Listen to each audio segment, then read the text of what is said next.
whatever you do, don't make a sound. Because they're back. Get off the ground, Brady! Get off the ground! Preparing to fire.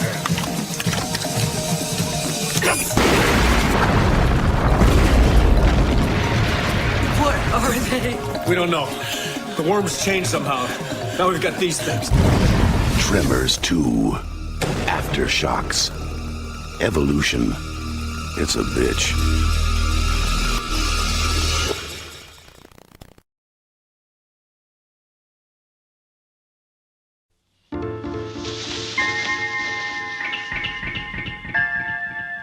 Of all the planets in the galaxy, they chose ours. They hide in small places. This phone is dead. What? They light the dark. Jay, any luck? Just a minute. There's nothing cute about them. They've come a long way, and they're hungry.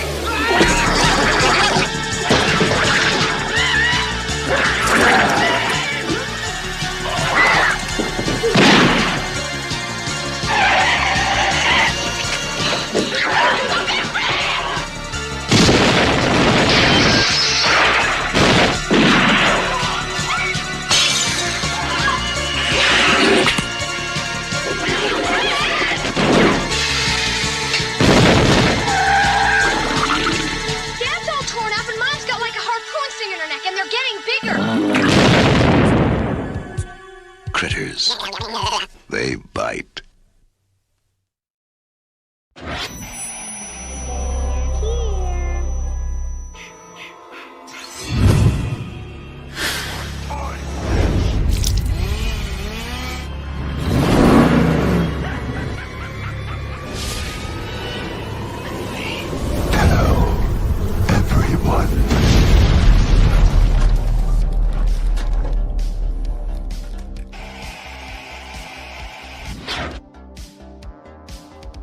All right, horrorheads, welcome back to another episode of Horror 365 Live. I am your host, the mouthpiece of the Northeast, Jimmy J. Alongside to my right, what is this? Is this a mirage? No, it's the real thing. It's the man himself, Madman Mikey in the building, the cleaner himself. Love that nickname, Mike. Thank you for joining us. He's cleaning up. The janitor himself. Right below Mike over there, Horror 365, Final Girl, Psycho, Sammy Joe in the building. Howdy. And right beside Sammy, the man, the myth, the legend, Bullet, the anesthesiologist himself, Swift Knox. And here we are. What's up? Welcome, gang. Welcome. I'm excited. Today, we're pulling double duty. We got two guests on today. We got Joey Pettine going to be joining us momentarily, newly published author, which I cannot wait to chat with him. And then the second hour, we got the Scary Vibes podcast, Mr. Scary Vibes himself, and Big Paranormal, Big Abe coming on second hour. Right now, if you haven't done so, you know what? I know you probably must be living under a rock. Subscribe, bing, hit that notification bell. You know what time it is. YouTube channel Horror 365 Live. Like, share, subscribe. Check us out on Facebook at Horrorheads 365. On Instagram, same thing, Horrorheads 365. And hey, while you're at it, shoot us an email. Tell us what you think of the show. Tell us, hey, Jimmy, jump off a bridge, take a long walk off a short pier. Go ahead. Come on. I want to hear it. Horrorheads365 at gmail.com. You know, I love you all out there. And speaking of you all, let's go to the chat real quick. Oh, my man, Chris Wells. Chris Wells, Weird Short Films. Hey, Chris. Love you, Chris. Salute. And you know what? On that note, Chris, you got to come on next week briefly. We have to chat with Chris. He has a tremendous film festival coming up on the 18th, okay, April 18th in Brooklyn at the Vino Theater. We're going to be out there. We're going to be running the bloody carpet, so to speak, if you want to call it that. We're going to be talking to all the filmmakers, and we're going to really be shining a light on these tremendous filmmakers that are going to be out there. So, Chris, can't wait to see you then, and I do appreciate you allowing us to cause chaos at your show. So, thank you for that, Chris. Can't wait. Jimmy, what's going on, Jim? Jimmy, what's up? How you doing? Trey Rocks. What's up? Let's go. Hey, Captain McKay, how you doing? Whoa, the captain. What's happening, Captain? Salute. What's shaking, baby? George Jenkins, what's happening, buddy? Thank Hey, you. how are you? Thanks for coming out. We got Chris the Styles. pop culture punk himself, Chris Styles. Salute. Nice. Thanks for coming out. Yo, is that Titi? Oh, you know who that is? He's on That's Señor C. Segundo. Oh, it is. That's C. Segundo. Yes, that Steve is. Segundo in the building. Oh, C. my God. Segundo, what's up? That's right. Irish is Titi. Okay. C. Segundo in the building. Hey, Mama Swift in the house. Hey, ma. What's happening, Ma? The glue of the operation here. Hey, Nanette. How are you? Thanks for joining. Gabby. Gabi, what's up? Thanks for joining. The break. 692. Oh. Boom. Yes, indeed. Latin horror. Listen, we got Latin horror in the house. Everybody, Latin horror. Salute. Hey, get Edwin okay. over there, Oye. Latin horror. Salute. I love what they're doing over there, Latin horror. Everybody check them out, Latin horror. Yeah, We got straight out the, I don't want to put the business out there, but straight out of it, she's right already here. Come on, look at this. Yeah. Thank you. biggest supporter. Yeah. Absolutely. We got Nemo in the house. Nemo, what's popping? How are you? Oh, we appreciate you. Oh, shoot, the horror scene. Big Ed, what's happening? We got the horror scene. Wow. What's up? Appreciate you guys. Hello. Now it's a show. Thanks for joining. Thanks for joining. Thanks for being here tonight. Appreciate you guys, man. Much love. Thank you all. But you know what? Listen, I want to say, without further ado, I want to welcome the man, the myth, the legend, the one and the only, Joey Pettine, baby. Here he goes. Give it up. Oh, my God. Welcome. I feel like I just entered a wrestling ring. You guys have so much energy. I love it. I'm telling you, man, it's a party. Every time you enter Horror 365, it's a party. But we are honored to have you here, brother. How you been? I'm great. I'm honored to be here. I mean, thanks for having me on. First time ever. Mikey, I haven't seen you in a while. It's great to be here. I was thinking about that on the way home from work today. It's been 6 years since you and I have seen each other in person. Wow. The last time we were supposed to get together, we did see each other. You and Dark Hills Gaming hosted a great event in Philly. All proceeds went to Chop. Yep. A bloody Valentine's ball. It was awesome. Everybody got dressed up. It was great. We made some good money that night. And then we had plans with the wives to go see. Do you remember this? King Kong. Yes. Of course I remember. That's like one of my favorite films of all time. And then, COVID hit and the world imploded and we were all trapped inside. And then, my kid got older, your kid got older, and time gets away, right?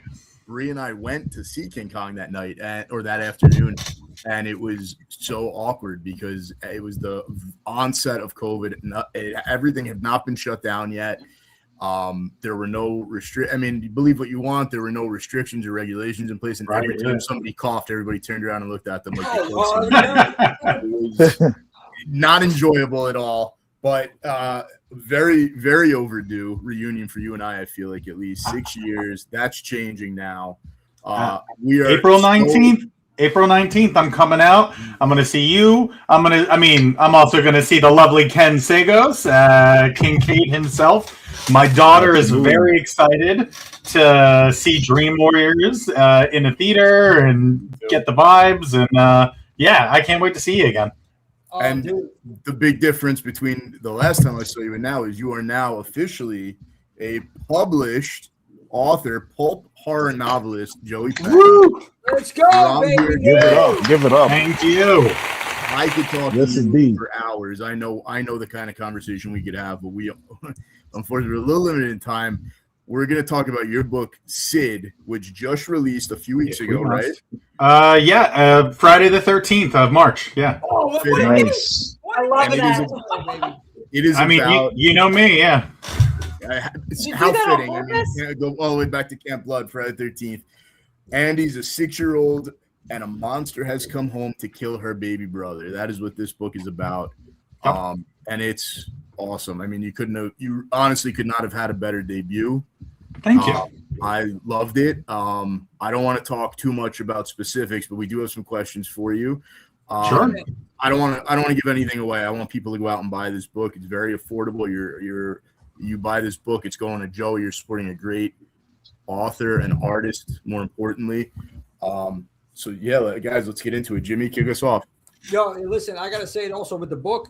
It's in the description on the YouTube and on Facebook. You can check it out. The link at Barnes and Nobles. Make sure you check this out, man. I have not yet, and I will 100%. But I gotta ask you because we're starting off, and I never spoke to you till now. What was it, Joe? What was it that got you hooked on horror?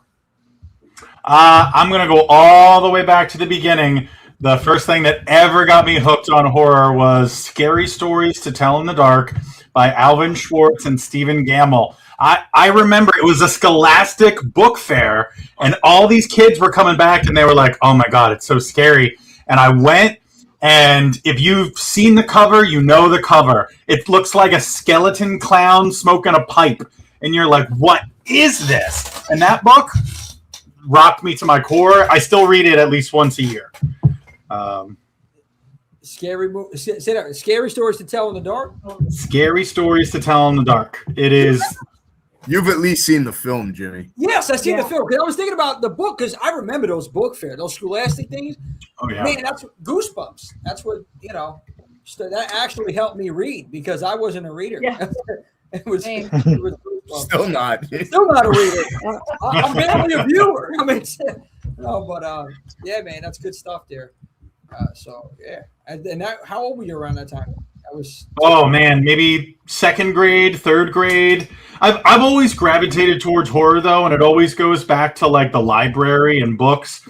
I remember there was a series of kids' books in my library, but they were all black and white horror films. They were just retellings of them.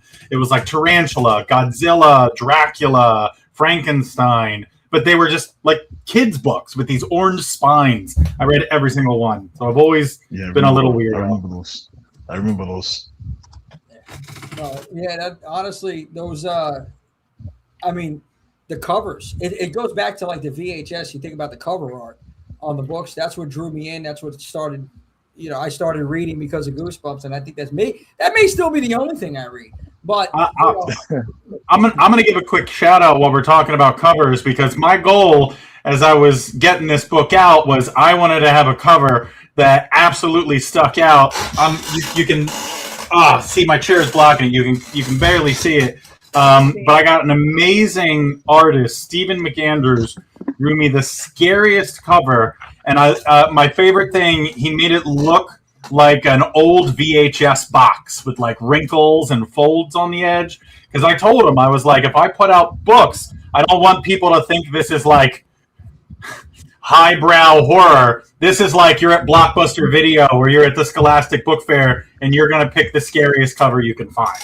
That was absolutely my goal. And second shout out goes to my illustrator, Kenny Dobson, who's also a father, lives in the New York area, and he drew terrifying illustrations for the book. This book is literally about a 6-year-old girl like fighting a monster that wants to kill her, and he absolutely brought it to life in a way that I didn't think was possible. They are fantastic. Yeah, I had to give a shout out. Yeah, incredible. No, it's incredible, Joe. I love it, man. Yeah, shout out Kenny Dobson. Shout out for that. That's just tremendous. I can't wait to read this. How many pages are we looking at? Too many for you, Jimmy. So it's got, we'll hook you up with the audiobook, bro. Oh no, I love audiobooks. You know that. But it's a pretty short read. It's about 323 pages. Look, it depends on who you are. I grew up with Stephen King. I remember reading it in 9th grade. That book is over 1,000 pages, and it took me 9 months to read it. Like, so my thing is, do they have an audio format to it? No, I mean, I'm gonna, because it's you, I'm gonna read it. I'm gonna I know I'm going to be engaged just by reading, just by listening to the story. But I mean, for those that can't, I mean, is there an audio format? Not at the current moment. So the book just came out less than a month ago. And I'll tell you what, man, getting a book out is a lot harder than I thought it would be. I know that makes me sound really dumb, but I was like, I'll write a book and then it'll go out. Nope, no, man. But just came out, and now I'm working with some awesome people to try to bring the audio to life. It's not just going to be like somebody reading the book. We're going to have like voices, and we're really trying to make it more of an experience. Hopefully we'll be able to get it done sometime by this fall. That's awesome. Amazing. So I know a little bit about it because you and I have spoken, but what inspired you to write your very first horror book? I mean, I'll tell you right now, my daughter, who is now 9 years old, 9 years ago, we brought her home from the hospital, and it was a crazy birth. My wife, my lovely wife, Liz, had a C-section. So my baby was literally from her mother's womb untimely ripped. So it was a whole literally bloody hospital procedure. We finally get home. We haven't slept in 3 days, and my wife immediately passes out. My daughter amazingly immediately passes out, and she would go on to sleep 6 hours that night, which if you're a parent, you know, is pretty unheard of. Yeah. And I was like, oh my God, thank God I haven't slept in 3 days. I'm going to lay down. I put my head on the pillow. I'm going to fall asleep. And just as I was falling asleep, a little voice in my head was like, your daughter's dead. And I was like, what? What the hell was that? And so I got up and I went back to the bassinet, which was across the room. And I was like, no, she's just sleeping. She's sleeping so peacefully. But I couldn't hear her breathe. So I like held my breath and I was trying to listen real close. And I wound up putting my hand on her chest because I had to feel like the warmth and her chest move. And under the nose, right? Right, yeah. It's like, can we get a mirror? It's like the 1800s. Check if they're still alive, you know? Because I don't know what it is, man. And I know I'm not the only parent who's gone through this. It's like the moment they're out of your sight, your brain is like, yeah, they're okay now, but maybe they won't be. Maybe they won't be in a few hours. And that night, I wound up pulling the rocking chair next to the bassinet, and I sat up all night. I did not get a wink of sleep because I just kept imagining, like, that there was death was coming for my child. And then I was like, yeah, I should write about that because it really affected me. So it's the truth. I mean, I had a very similar experience with Dean. We were talking about this the other night.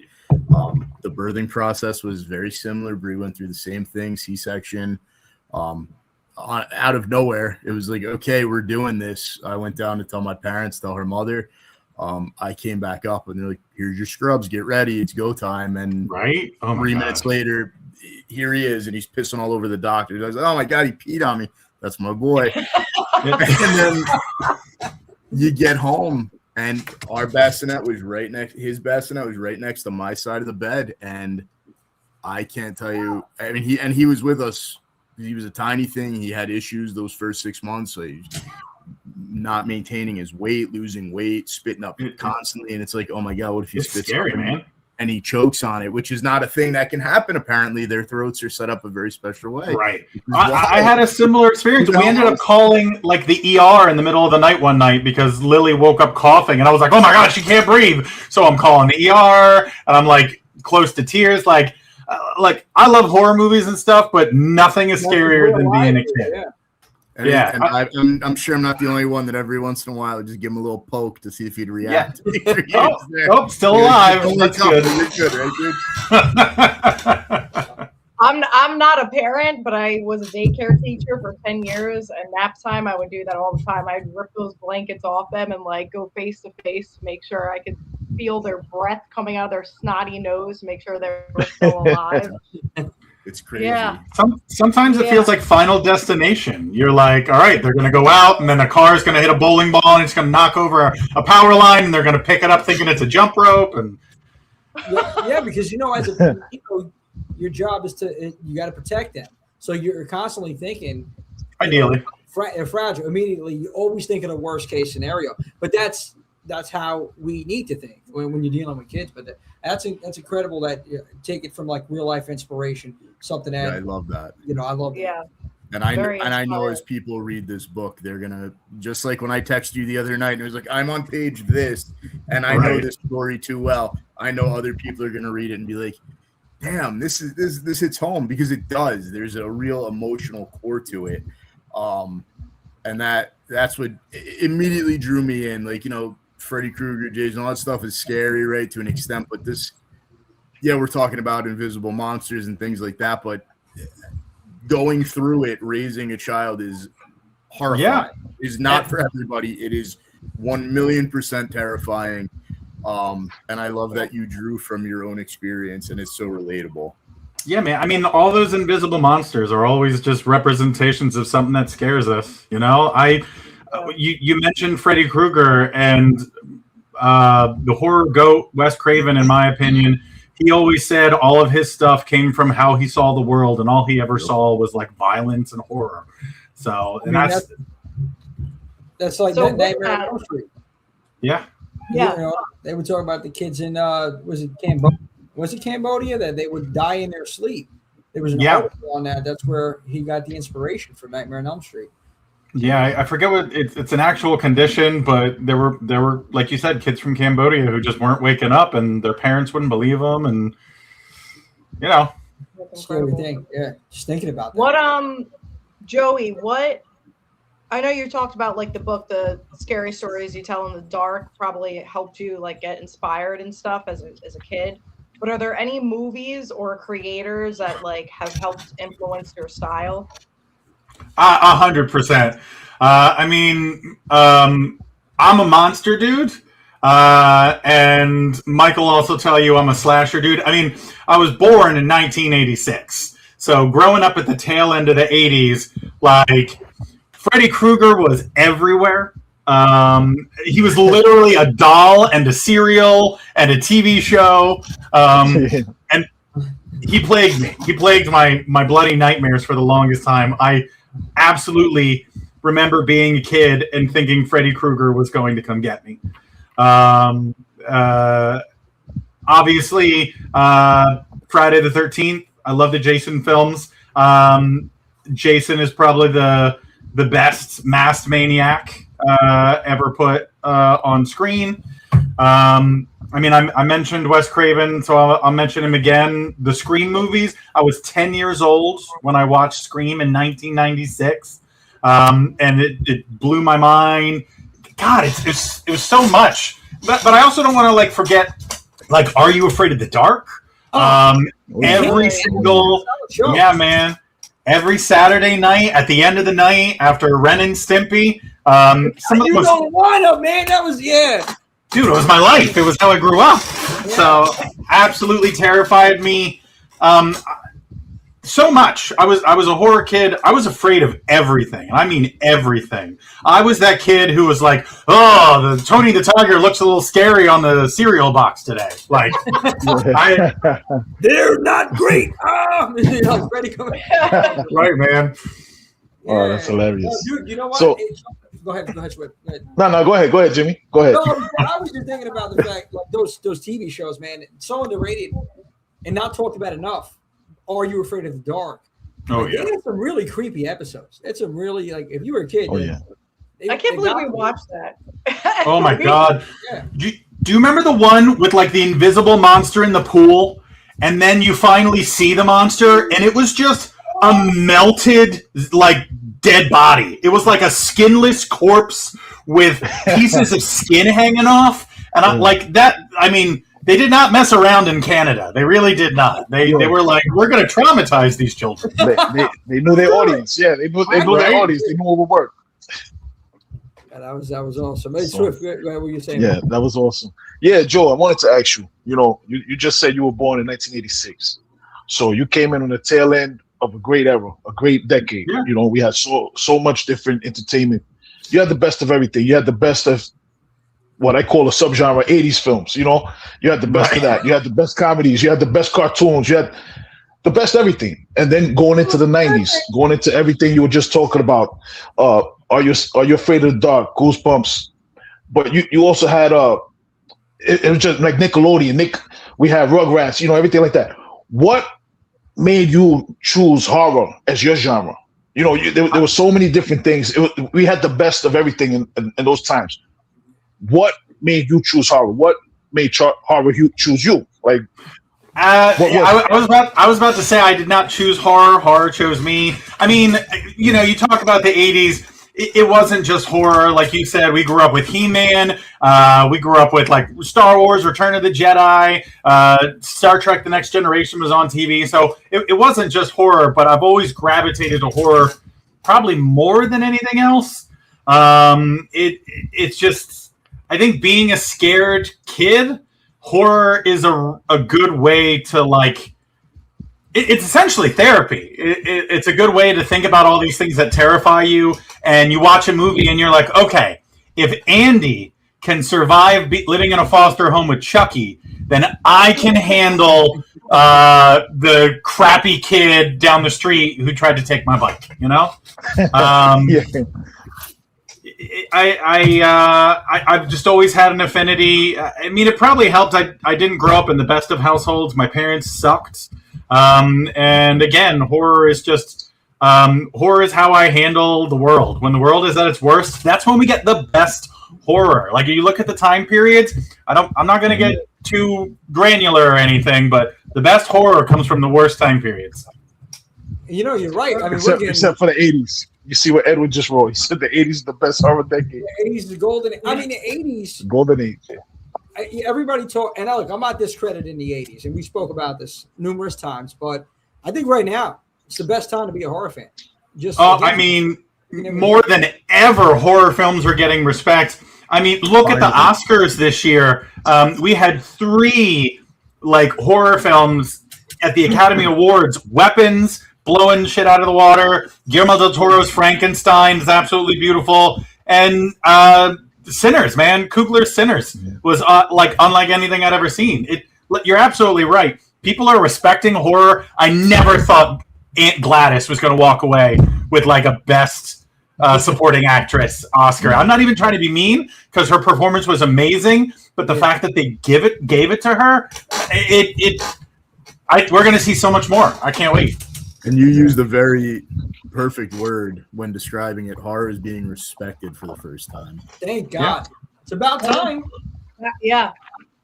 I mean, how many? I feel like it was like never respected this much before. Like, there is such a big following now compared to like time periods before, and now it's just like a huge community, which is wonderful. Tony said, it's wonderful. Best therapy. You're having a bad day, watch a horror movie makes your day a whole lot better.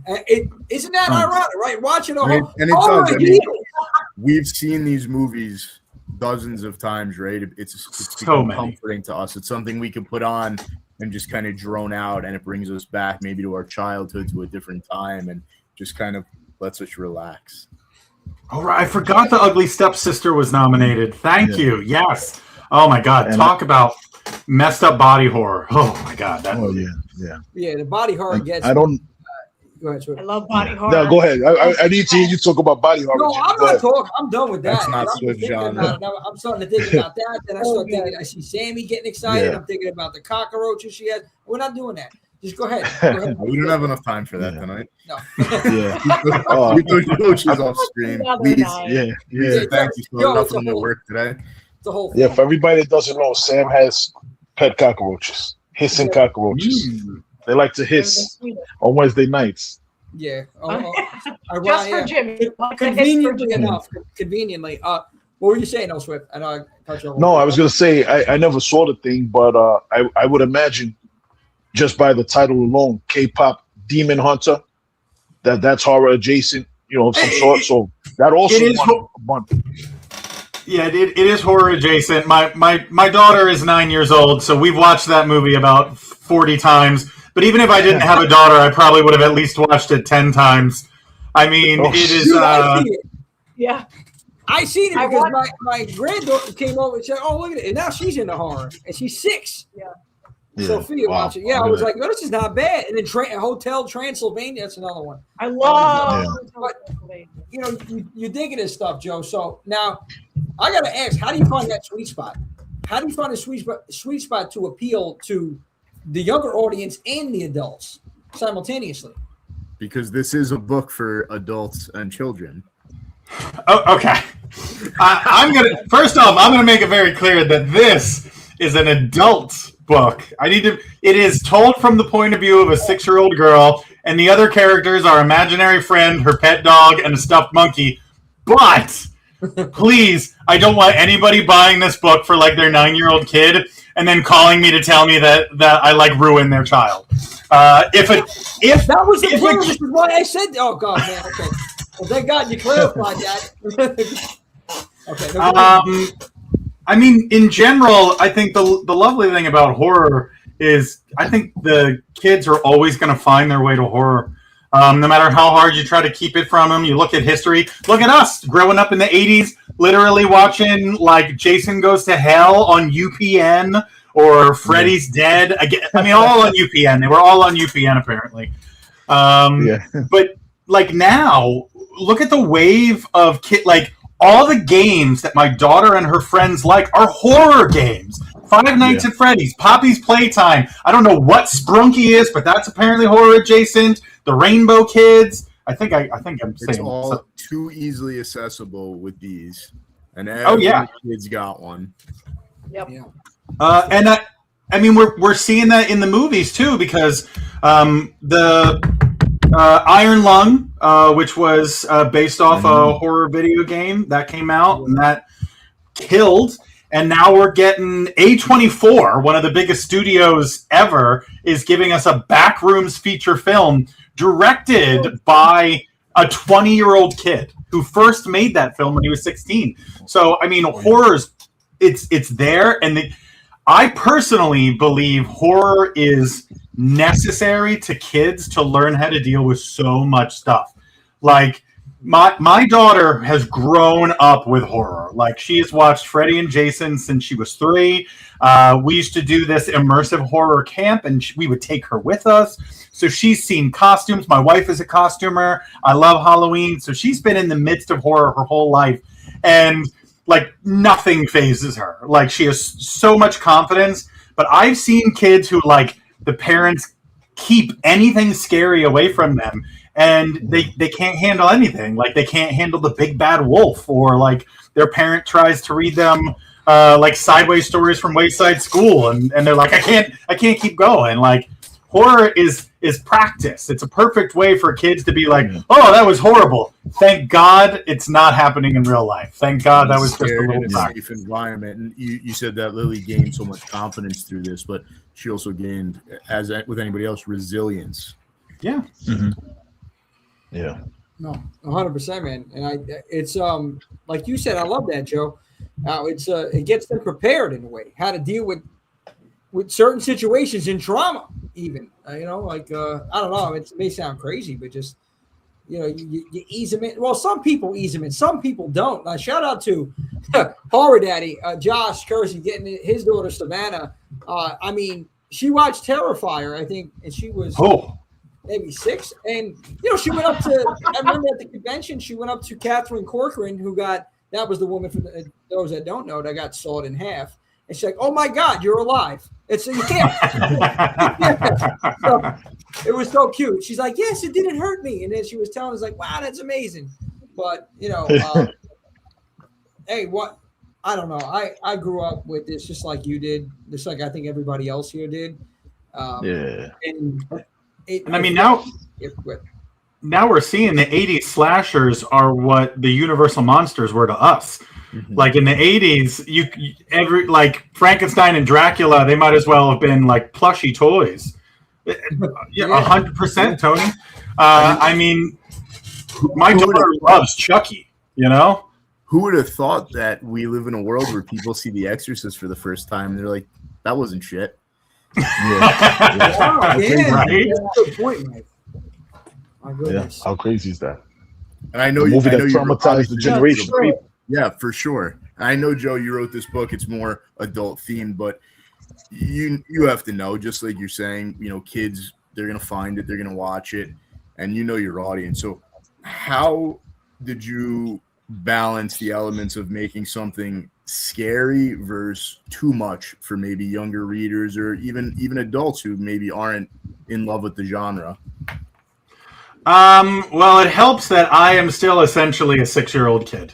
I've done a terrible job of growing up as I am surrounded by like action figures and toys. I got my little Jason here with me. You're in good company.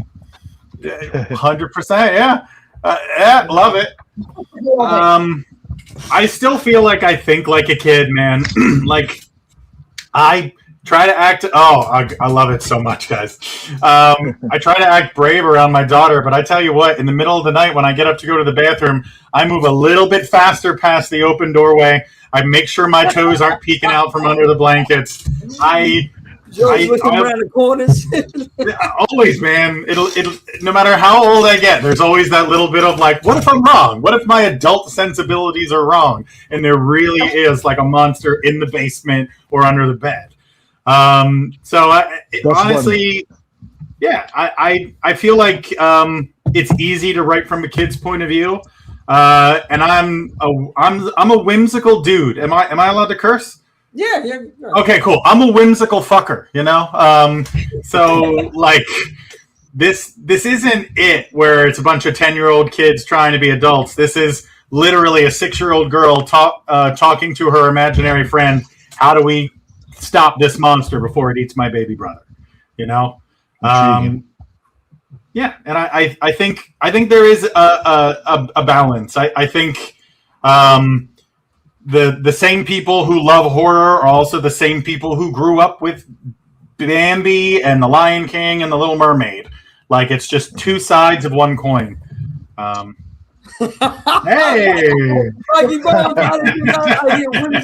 What's up, boys? Always happy. Hey, Mike, listen, don't worry about it, man. Well, anyway, now I got to get into that. Continue, Joe. What you were saying? I was thinking. Well, it might also be how I grew up, because we talk about 80s movies. There were so many horror films that were essentially for kids. Monster Squad, in my opinion, is like the greatest example of this. It's for horror kids. Yeah, so better, you know, just a little bit better. Even the Goonies, though, is kind of like this messed up horror film with skeletons and like. So I've always grown up with my favorite horror has always been little kids fighting monsters. The Gate, that's another one. I was watching that last night. Yeah, and even though they're teenagers, all the Freddy movies always felt like I could relate to these teenagers. Like, the parents never listen. This dude's coming for you, and you got to do something about it. You know. And obviously, it's a genre that people love. I mean, we just got the ending of Stranger Things, which, I mean, talk about a show that took the entire world by storm. Right. Or Welcome to Derry. I could look how well that show did. Just one season. Like, I love that show. Love that show. I think it's so surpassed the movies, in my opinion, easily. I mean, in general, we all remember being a kid, whether you had a good childhood or a shitty childhood. We all remember how scary it was and how much it sucked. And I love writing from a kid's point of view because I feel like you can say a lot of things about adults as a kid, you know? 100%. It will be restocked. I'm kind of happy that it's sold out. That's a good thing to happen. That's awesome. Congrats. But we got more coming up. Production is going. Man, I'm sure a more direct way to buy them too, right? So for people who are interested, going to do a quick plug. You can go to joeypettine.com. You can buy direct from me. And for people who don't want to remember my name, oh, thank you. For people who don't want to remember my name, you can go to bloodbathpress.com. I wanted to make sure that people could find something memorable, and I was like, you know what? Bloodbath, because I want every one of my stories to feel like a bloodbath. That's it. Sid, yes. Yes, it's called Sid. Thank you, Slick Rick. Yeah, thank you guys. Only which one? Welcome to Derry didn't use that fake baby. You know, there's always that balance of CGI versus practical. Some people know how to use it, some people don't. Yeah, I mean, yeah, you got to find that sweet spot. Really practical. Yeah. I mean, for horror fans, we prefer practical.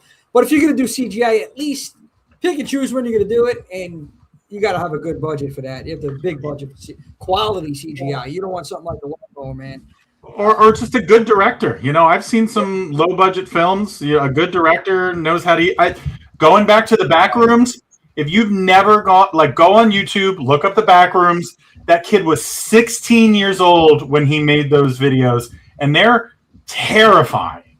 And it's like squiggly monsters. Tony says mom and pop video stores back then were so magical. They had all the posters and all the boxes I guess typo. And the promotional items, I still wish they had stuff like that. Yeah, man, the video stores were the mom pop stores specifically. You're right, Tony. Yeah. Because Blockbuster was, it was nice, mainstream. You got some stuff, but you would find some unique things. And I'm not talking past the bead section, so get your minds out the gutter. Okay, unique things in the shop, man. Yeah. I just got that. Better late than never. Sam. Appreciate that. Yeah, thank you. Yo. Swift. Thanks, Mom. Go ahead. What was the writing process for you when you were writing Sid, from beginning with the idea of it all the way to finishing it? What was it like for you emotionally? Well, I am going to say that it wasn't my first rodeo because I went to school for English. I've been to grad school for writing. I've worked at Steiner Studios in Brooklyn for a short period. So I used to write scripts and stuff. I've been doing RPGs for years, improv. So I've always been a storyteller. Again, Mike will tell you, I used to run an event called Camp Blood, which was all this sort of improvised on the spot horror event. And once you do stuff like that, where you're on the spot and you have to make up something at the last minute because you forgot something, sitting down and writing, it was just turning off the part of my brain that wanted me to stop. The hard, and I'm to any single person out there, the worst part of writing is starting and keeping going. That's it. You don't have to be Shakespeare. You just have to keep writing until the pages are full. And it just so happens that I'm a very verbose individual and I can talk a lot. So I do love Whoppers. So this is Rob. Whoppers. I don't know why. I don't know why I posted that comment. But Joe's talking about Whoppers for Burger King, I would presume. Or are you talking about the candy? I'm talking about the candy. I love malted milk balls. Doesn't everybody love Whoppers? Come on, man. You see, you just ran Jimmy out of town. You just cleared the block. Jimmy's out of here. Jimmy's traumatized from his childhood of Milk Duds and Whoppers. This is because the people doing trick or treat used to give him the Whoppers and the Milk Duds, and all of the other kids, all of the cool kids, they got the Snickers, the Hershey's, everything like that. Jimmy was traumatized. He was getting the scraps, the Milk Duds, which I love, and the Whoppers, which are pretty good too. You ain't scraps, buddy. I got news for you. Look at that. Mike is strapped up over here. They had it out for me, Joe. Strap daddy. They had Mike, never mind. I'm not gonna say it. Jimmy, this is maybe the only second or third time the three of us have been on together. Can you not ruin it for us, please? No, we're not. You know what? Can you not ruin it for us? Can you not get us? Can I not ruin it? You bought the what? Hey, we're on the clock. We got a second hour here. Let's get back to business. No, let's not, because you brought it up, and I'm bringing it up now because you want to pull out the damn milk duds, okay? I'm gonna TP your goddamn house now. But all I'm saying, hey, look at who we got here. You had the ultimate backup plan. Now I'm gonna stop. Now I can't say no. Mean Dean, the Mean Dean machine over here. Dean, how you doing, Dean? Buddy? Yeah, he's happy. He's excited. How are you, champ? Hi. You're doing your numbers. Good job, dude. Obviously, he's eating the Milk Duds. He's too busy to talk. Don't eat anything, dude. So all I'm That's saying, hilarious. and we're gonna get off of this topic, but do not Milk Duds and Whoppers. I was traumatized. You talk about childhood trauma. That was it, Joe. I used to go trick or treat anyway.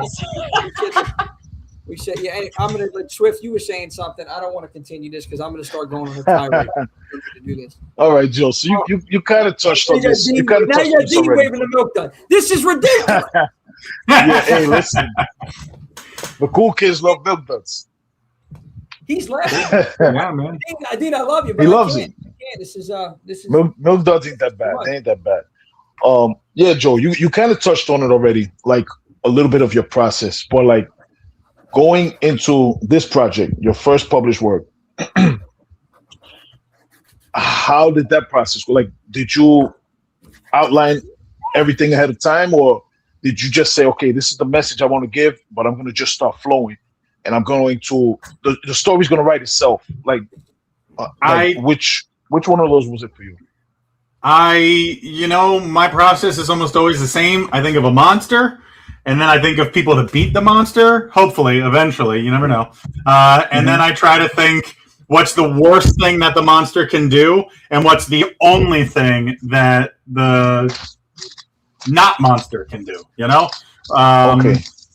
Like this monster is trying to kill, Dean, is trying to kill some kiddos, so it's gonna sneak through your house, and it's gonna make your parents think you're a liar, and it's gonna take away everything that makes you feel safe, and maybe it's gonna try to lure you out to the pool when you can't swim. And the kid, as a parent, if my daughter came to me and was like, a monster's trying to kill my baby brother, I'd be like, oh, it's okay, sweetie. That's not really happening. I would be so reassuring, and then she would get eaten by the monster. Like, parents would be so useless. No good parent is going to listen to their kid.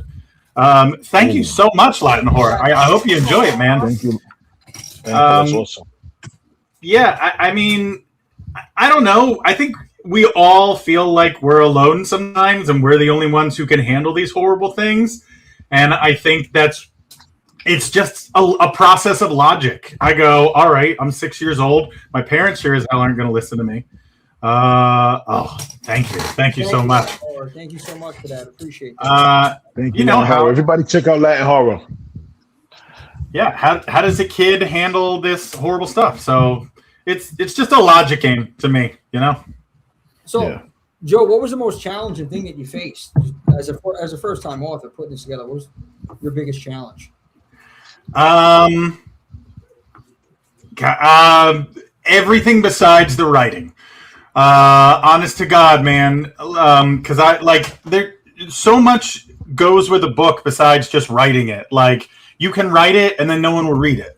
But I was like, I need to find an amazing artist who's going to make an image so compelling that people are going to want to buy it. I wanted to find another amazing artist who could draw terrifying illustrations. And then, oh my God, if you have ever formatted, this is so boring, but if you've ever formatted a book to be published, it sucks. It sucks so much.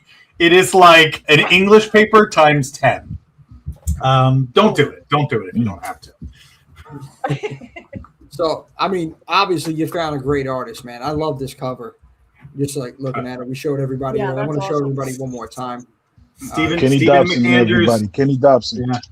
Yeah. Kenny did the internal illustrations. There are illustrations in the book that are terrifying. Stephen McAndrew is my cover artist. I want to make sure I shout out both of them. Both amazingly talented artists.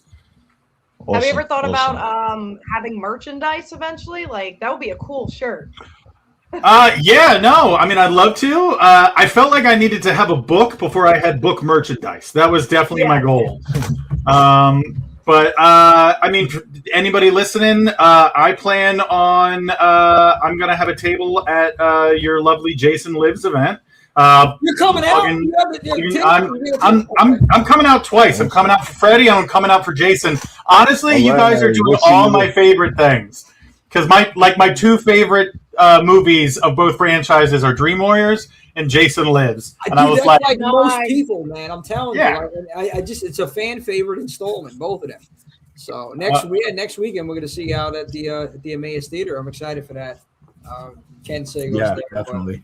Oh, I can't wait. I can't wait. I'll be there with my 9-year-old and Jason Lives. I'll have a table. I'll be selling this book and talking a little bit to anyone who wants to hear about my next book. Can I be okay. I'm just going to give you the line. It's called Troop 13, and the plot is a group of Girl Scouts find themselves on a camping trip with a masked maniac wielding an axe. And they kill him with Samoa cookies. I love those Samoas, man. I mean, absolutely. Coconut something that, man, those Girl Scouts, they get me all the time, Joe. The Girl Scout cookies. But Easy, Jimmy. It's the Thin Mints, man. The Thin Mints. The Thin Mints, I'm not a fan of the Thin Mint. Coconut. The coconut ones, yeah. Those they used to call them the Samoas. I don't know if they still do. Tag-alongs are my favorite. Obviously, if there's any Girl Scouts listening, we obviously want some cookies. So, please, Joe, please. Can we get a table next to Joey's May 1st? They'll be sold out. I'm gonna buy them all because you know what? What a bundle! Even if I don't want them, they're everywhere. When it's Girl Scout season, dude, they're hiding under cars. I'm going in stores. Hey, get a cookie. I can't say no to a little girl. Here, I don't even want the cookie. Just take my wallet. I'm not. The masked killer doesn't stand a chance. No. Go ahead, Mike. What are you saying? I have one last question for you on my end. What, throughout this whole process, what surprised you the most throughout the publishing of it? Honestly, I think what surprised me the most was how good it was. I probably shouldn't say that, but I was writing it, and there were 2 or 3 times writing the book where I was like crying. Like I was crying while writing it, and I was like, I don't know what's happening to me. So I feel like I touched something. Hopefully everyone else thinks that. But also, if you read the book and you think it's shit, that's cool too, because I love horror trash. And if I could do anything in this world, it's put out horror trash that 20 people will be like, oh, this was disgusting. And then, 2 people are going to be like, this is the greatest book I ever read. Fantastic. I mean, just the fact that you went through this process, man, and you got this out, and Sid is out there for people to thank you to take in now and read it. It's something not many people do. So I mean, I know you've always been a little bit ahead of the curve with what you've put out there. I know you and I have had many discussions about, we touched a little bit on Camp Blood, and I want to save that for a whole nother episode. I don't even want to really get into that tonight. Sure. But I've always found one of the things I always loved about you is you've always found a way to put something out. And of course, people have written books and all that before, but you always seem to be a little bit ahead of the rest of us, and everybody else is playing catch up. And I honestly, to this day, it, nobody's come close to what you did with Camp Blood. Thank you very much. I will take it.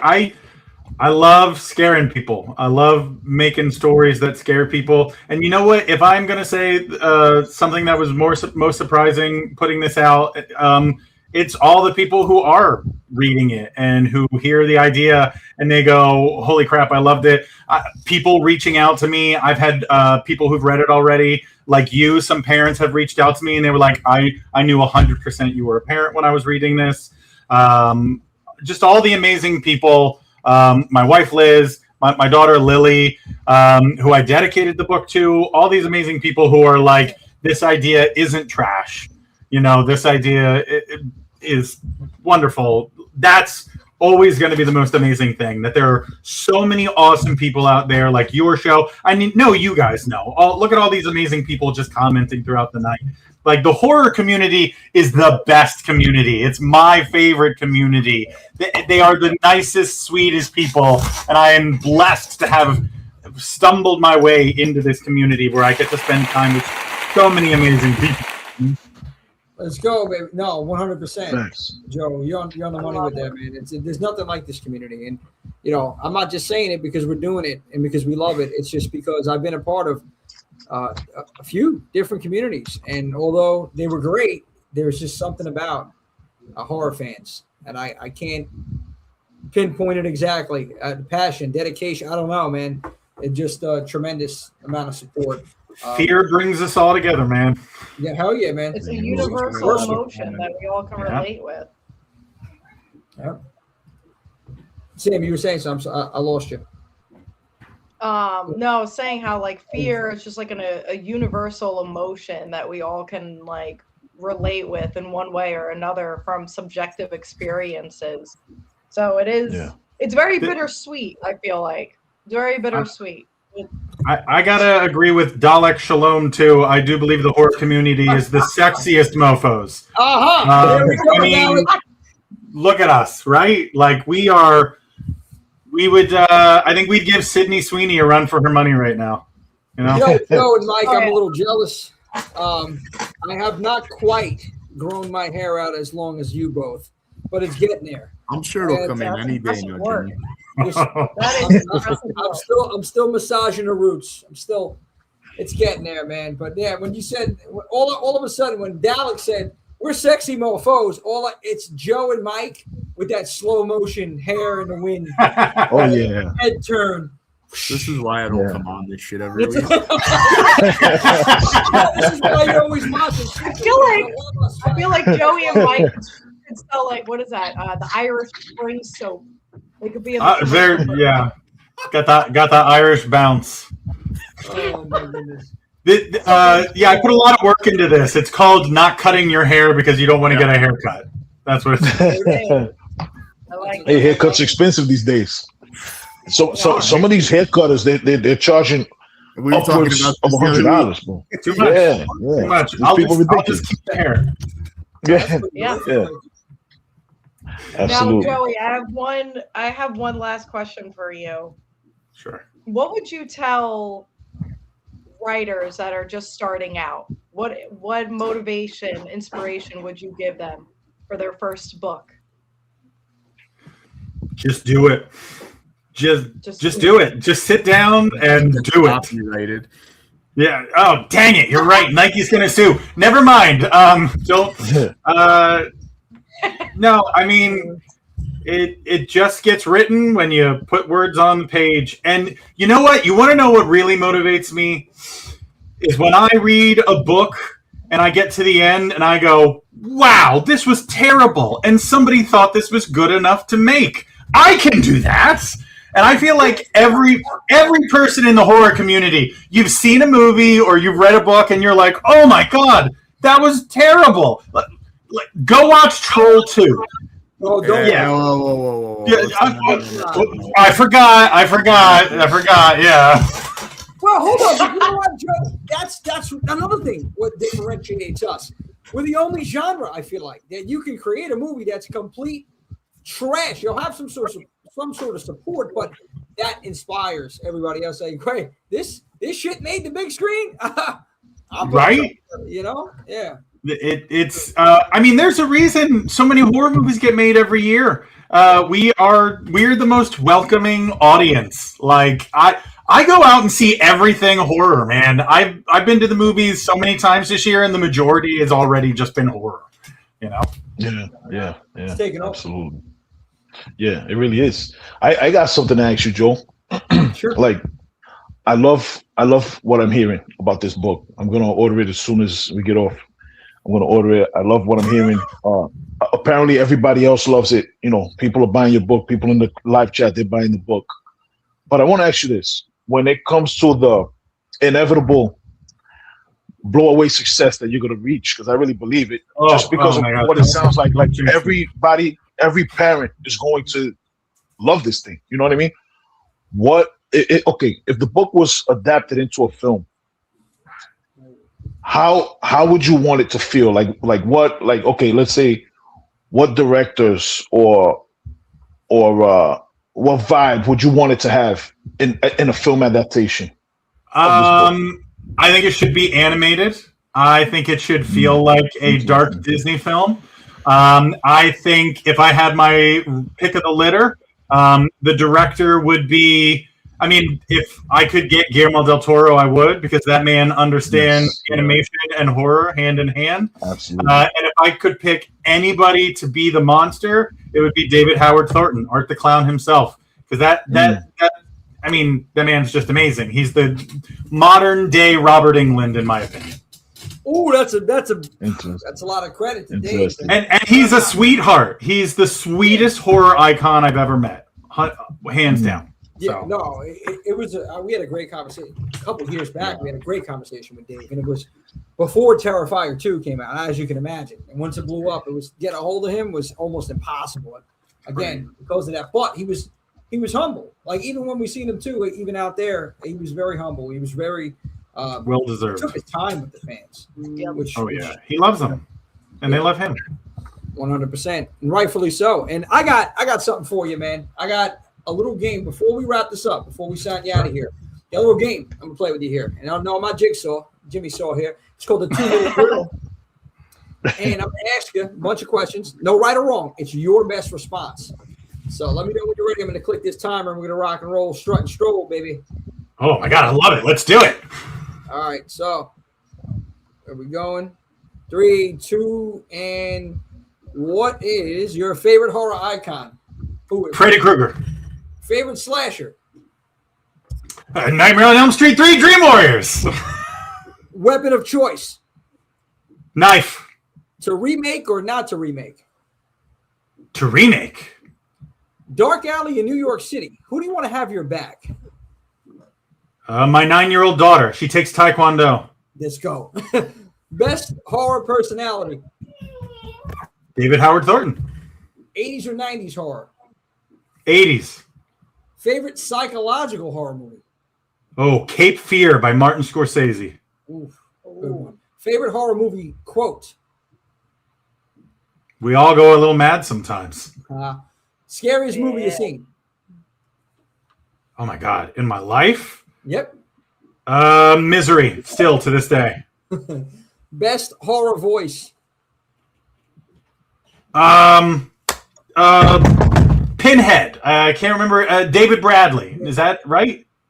Doug Bradley, I think. Doug Bradley, yes. Oh my God, I'm so sorry, Pinhead. Yes. Universal Monster Kid. The Wolfman. Although the Creature from the Black Lagoon is the best, but the Wolfman is my favorite. Wes Craven or John Carpenter? Wes Craven. Favorite Halloween? Halloween Kills. Oh God, I don't know how I continue. Best horror movie score? I'm sorry, what was that one? Best horror movie score or theme? Oh shit. The Thing by Ennio Morricone. Most maniacal laugh award goes to? Mark Hamill for the Joker, Batman the Animated Series. Ultimate Scream Queen? Oh, Heather Langenkamp, Nancy all the way. Final girl of choice? Sydney. Horror movie crush? James Marsters from Buffy the Vampire Slayer. Got it. All right, we're at time, but I got one more for you. What is your horror junk food of choice? What's your go-to snack? Whoppers! Oh! That's it. Well done, Joey. That was awesome, Joey. That was awesome. Yeah, you kicked butt, Joe. You kicked butt. Killed the whole show tonight. Thanks for having me on, guys. I love it. Sid, joeypettine.com. Thank you all. joeypettine.com. Yeah, Check it out. Grab a book. Thanks for joining us. Hey, Joey, baby. thank you so much for coming on, man. It was awesome to see you semi in face again, and I can't wait for all the exciting things we're gonna do together. I'll see you on the 19th. I'm gonna go watch the rest of this episode now. All right. No, Awesome. Thank you. We'll see you out there. Thanks for joining us. Yeah. Best of luck with the book. All right. Amazing, man. Amazing talking to Big Joe over here. Fantastic. Check it out. The book. It's sold out on Amazon, but I think Mama Swift dropped the link. Yes, order it direct. Thank you so Thanks, much. Mama Swift. Order it direct. Joe Pettine. I gotta get it. Joe I Pettine. gotta buy it. Absolutely. If you want to meet Joe, come out on April 19th at the Amaze Theater in Pennsylvania. Horror 365 is going to be there.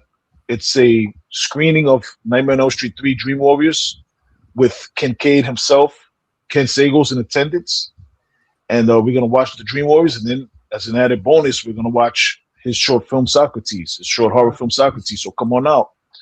That's Sunday, April 19th. And the time is what, Jimmy? 2 o'clock? 2 p.m.? Nice and early. 2 p.m. Yep. Amazing. Yeah, come on out. Come hang out. Nice and early. Joey's also going to be with us May 1st and 2nd at our Jason Lives in Hell event. He's going to have a table out there. where you could buy his Awesome. book in person, get him to sign it, which is no fantastic. better way to buy it. That Absolutely. being said, guys, it was awesome coming out with you guys tonight. I got to go put this little monster to bed. Enjoy the rest of your show. Hope you guys conjure up something spooky. Thanks a lot, Mike. Appreciate it, brother. Thanks, Thank Mike. you. Have a good night, bro. Pleasure having Dean on. It was Have a good night, Dean. real stuff. All right, man. Sweet dreams. All right, Mike, take it easy. Ah! So, Slick Rick over here. Slick Rick, did you pull out like the stopwatch on this one, dude? It was over 2 minutes. Like, did you really Probably. pull out the stopwatch on that one? Geez. Sounds G. like it. Dios mío, what's happening? Hey, Gio Dios mío. What's up, G? How you doing? Thank you. I saw a bunch of people pop up in the chat. Latin Horror. Listen, everybody go to LatinHorror.com. I got to plug Latin Horror a little bit. That's Eddie from Latin Horror in the chat, man. And Latin Horror is, as far as I know, the only website, the only publication, English language, about Latin horror films. So check out LatinHorror.com. Check them out on IG. Check them out on YouTube. I think my mom put his YouTube link in there. Check out Latin Horror, man. Eddie's a dope dude. I met Eddie at an event in March up in the Bronx. Cool dude, man. Great energy. Go check out Latin Horror. LatinHorror.com. Eddie, are we talking about the most recent one? Was it? Yeah, this was the George A. Romero exhibit, and the Women in Horror panel that I went to, and the screening with Queens of the Dead with Tina Romero and Gigi. You know, Gigi was there. Yeah. We also had Vincent Torrado, the author, was there. It was an amazing event. Zero Gravity, my girl XG Zero. What's up, girl? My homegirl Zero, she was there too. You know, so it was a lot of fun. Awesome. Yeah, that event looked amazing, man. Look at at Zero Gravity, like you said, Gigi. Good time. But yeah, definitely check that out. Latin Horror. I got to check it out now too. LatinHorror.com. LatinHorror.com. But without further ado, I know gentlemen's up waiting in the chat right now. We're going to switch gears. We're going to get a little more creepy and spooky. And we're talking paranormal. We got two gentlemen joining us right now from the Scary Vibes podcast. Give it up, Mr. Scary Vibes himself, Mikey. Wow. And big, sexy, big paranormal. Hey. What's going on, gentlemen? Hey, what's going on? How we doing, guys? Oh, all right, we listen. Terrified. I see the Jason mask. It's scary now. It's scary over here. Just the temperature in the room just changed. I don't know. I might have to go get the strap real quick, man. Make sure I make it out of here. Oh man, gentlemen, thank you so much for taking the time today, man. I'm so happy to have you on. I was checking out some content you guys got.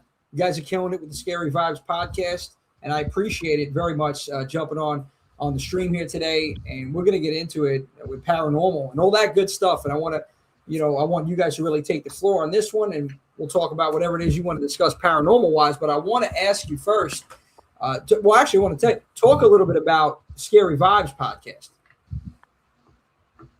Yeah, so Scary Vibes is a horror group that me and Abraham started on Facebook groups back in 2020. And it kind of just grew and grew and grew. We grew over 200,000 members. And then I started the IG, and I started to go down kind of a dark romance kind of vibes with that. And then Abraham, aka Big Paranormal, I've known him the last 16 years. And he's actually empathed, and he has some of the craziest stories. And one day while we were just getting dinner, he was like, bro, we should do a podcast. Like, let's do it. And the rest is history. We're on season 2. Last season, we did 40 episodes, all audio. Now this season, we're doing a lot of video, guests, stuff like that. This is totally not our element, but we're interested in it. Video or just the streams, like the live streams? Live streams. We've never done a live stream, so this is new to us. This is the first one. Welcome. Come on, man. Let's go. I'm blessed. Let's go. Let's get it. And you came to the right place, man. Yes, sir. Yep. Wow. You're popping our cherry, so to speak.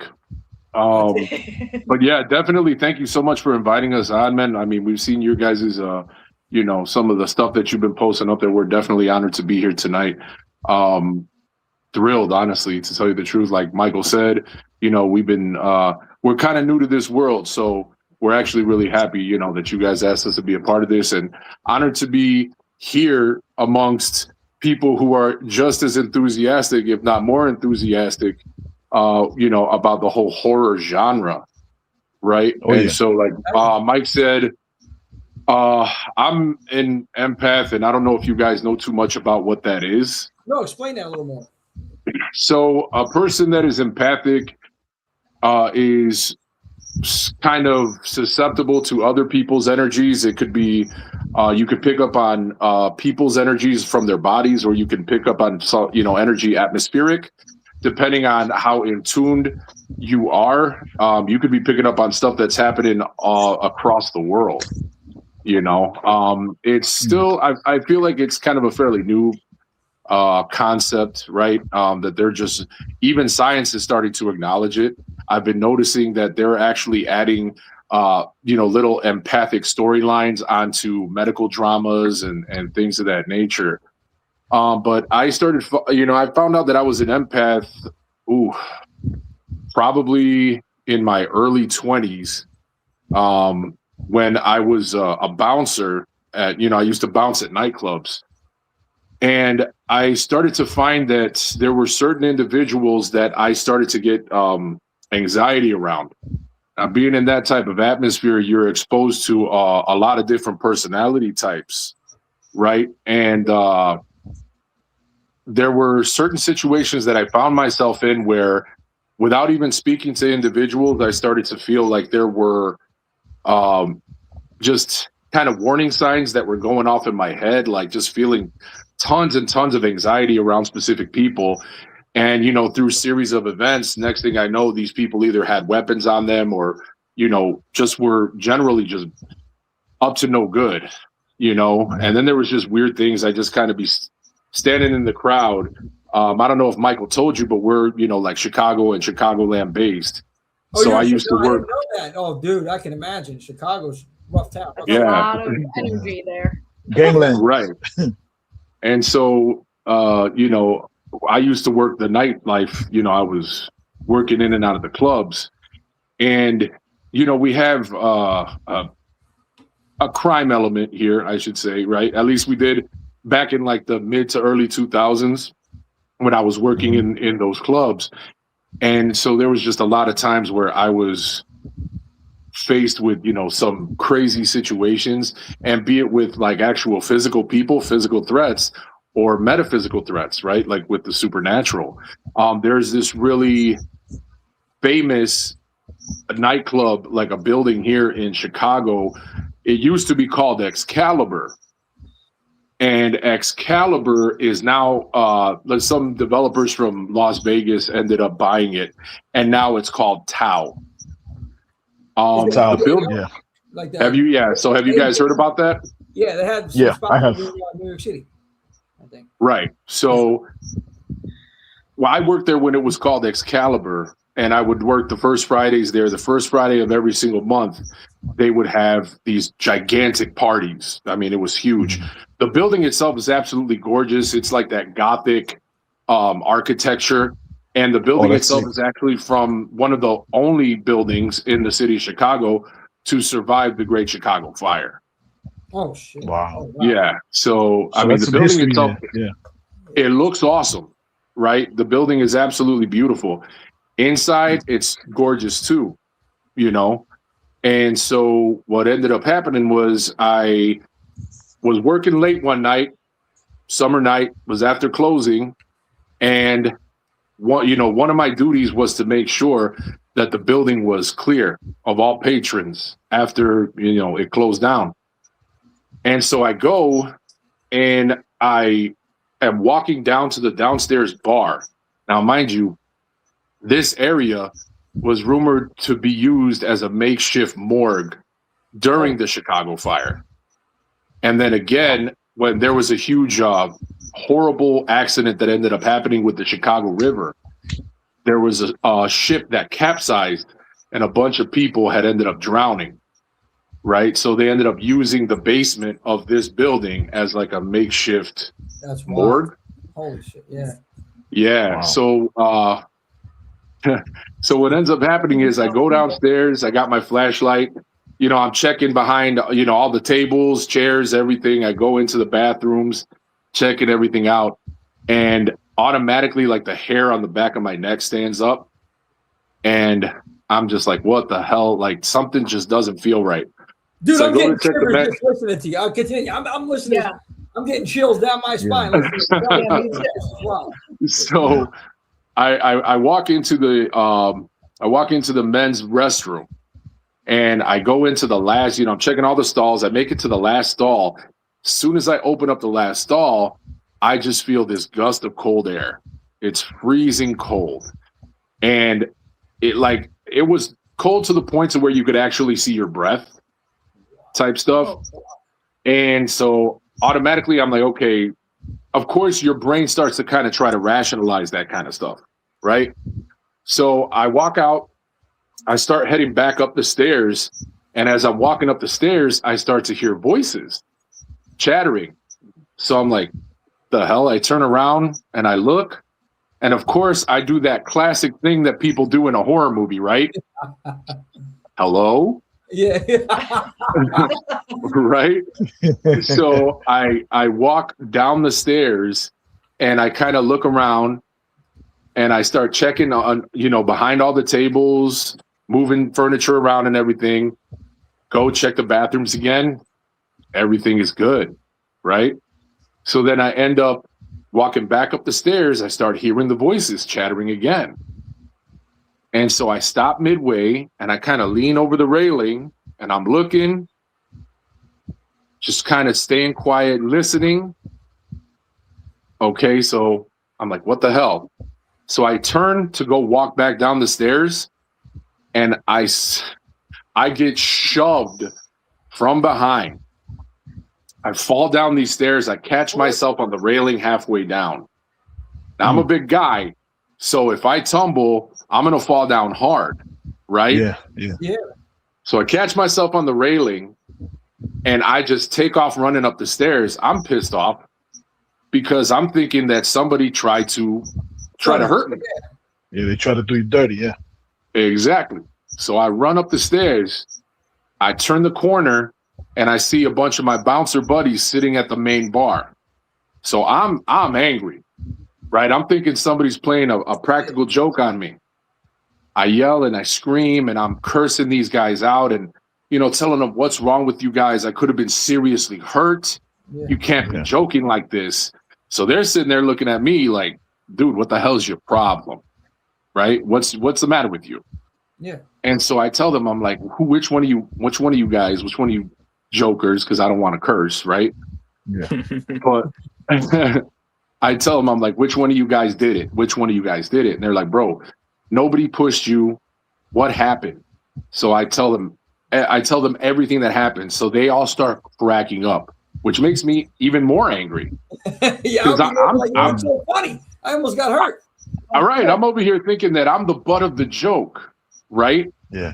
So I'm like, bro, this is. I'm like, what the hell's going on? So they say, welcome to the club. And I tell them, I'm like, okay, yeah, we're in the club. What do you mean? And so they tell me, they're like, nah, man, you literally just joined the club of the people that work in this building that have all experienced crazy stuff in this club. So I wasn't the only one. Apparently, there's a lot of crazy stuff that happens in that building. And I was just another victim to whatever actually goes on there. It was absolutely crazy. Now, do you still work there? My hair's standing up over here. Do you still work over there?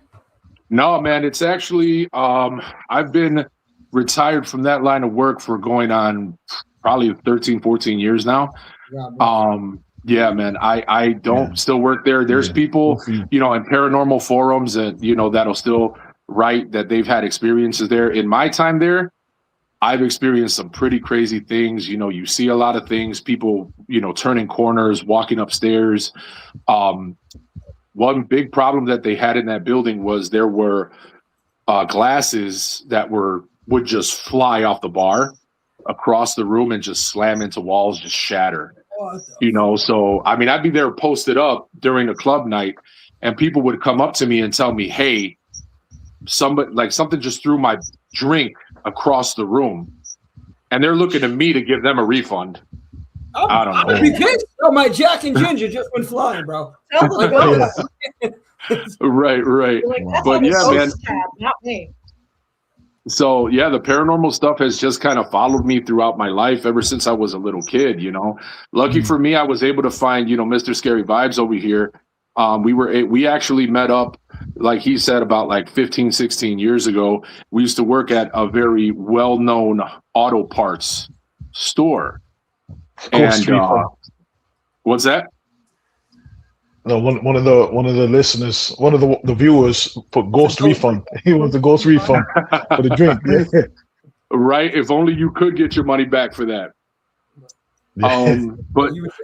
So we worked at this auto parts store, and even there, that was another place where there was a lot of creepy stuff that happened. You know, Charlie. What's that, Mike? Charlie. Exactly. Okay, Yep. so we worked at this retail spot back 15, 16 years ago. And at this place, it was in the city, Diversity and Central on the north side of Chicago. And at the time, or maybe a couple years before we got there, there was these robberies that were happening at all the stores in the area. So they had an idea what store was going to hit next. And basically that store got hit, and the cops had a shootout, and they ended up killing this guy inside this auto parts store. So fast forward a couple years later, me and Big Paranormal are working there. There's still bullet holes in the metal door. They just replaced the glass. They never replaced the door.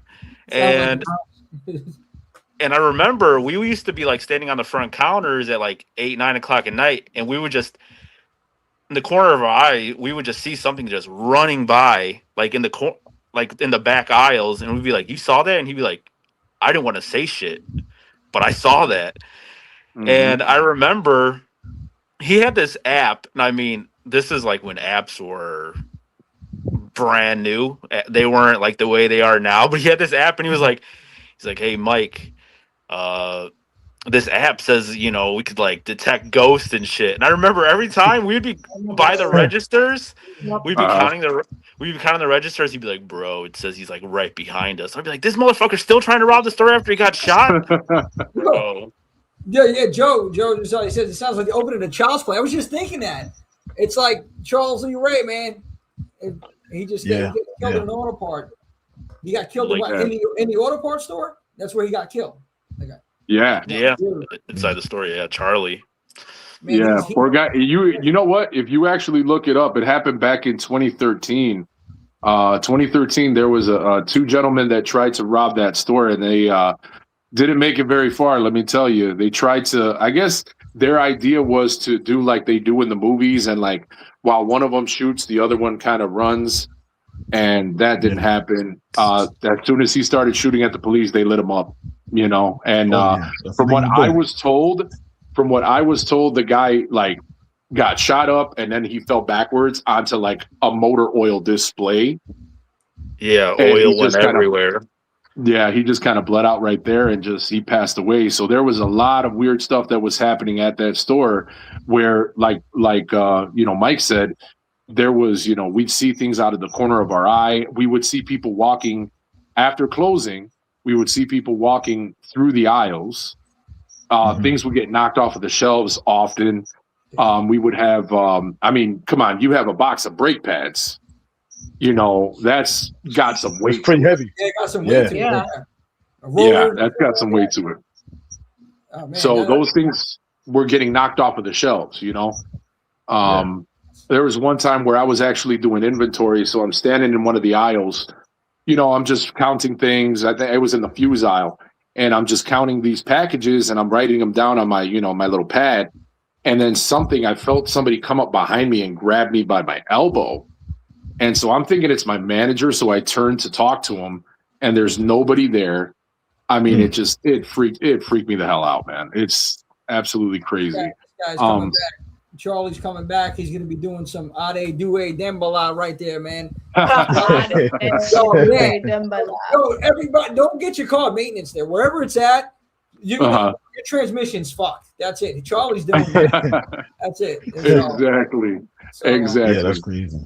Wow. Yeah, but it's Chicago, right? Chicago there's just been over the years, you talk back in the day with Scarface, Al Capone, the gangland times, and then to the modern gangland times. It's just so much death, so much negative energy and negative people dying in horrific ways, man. Like, it's got to be a place that's just teeming with these types of energies that are still lingering.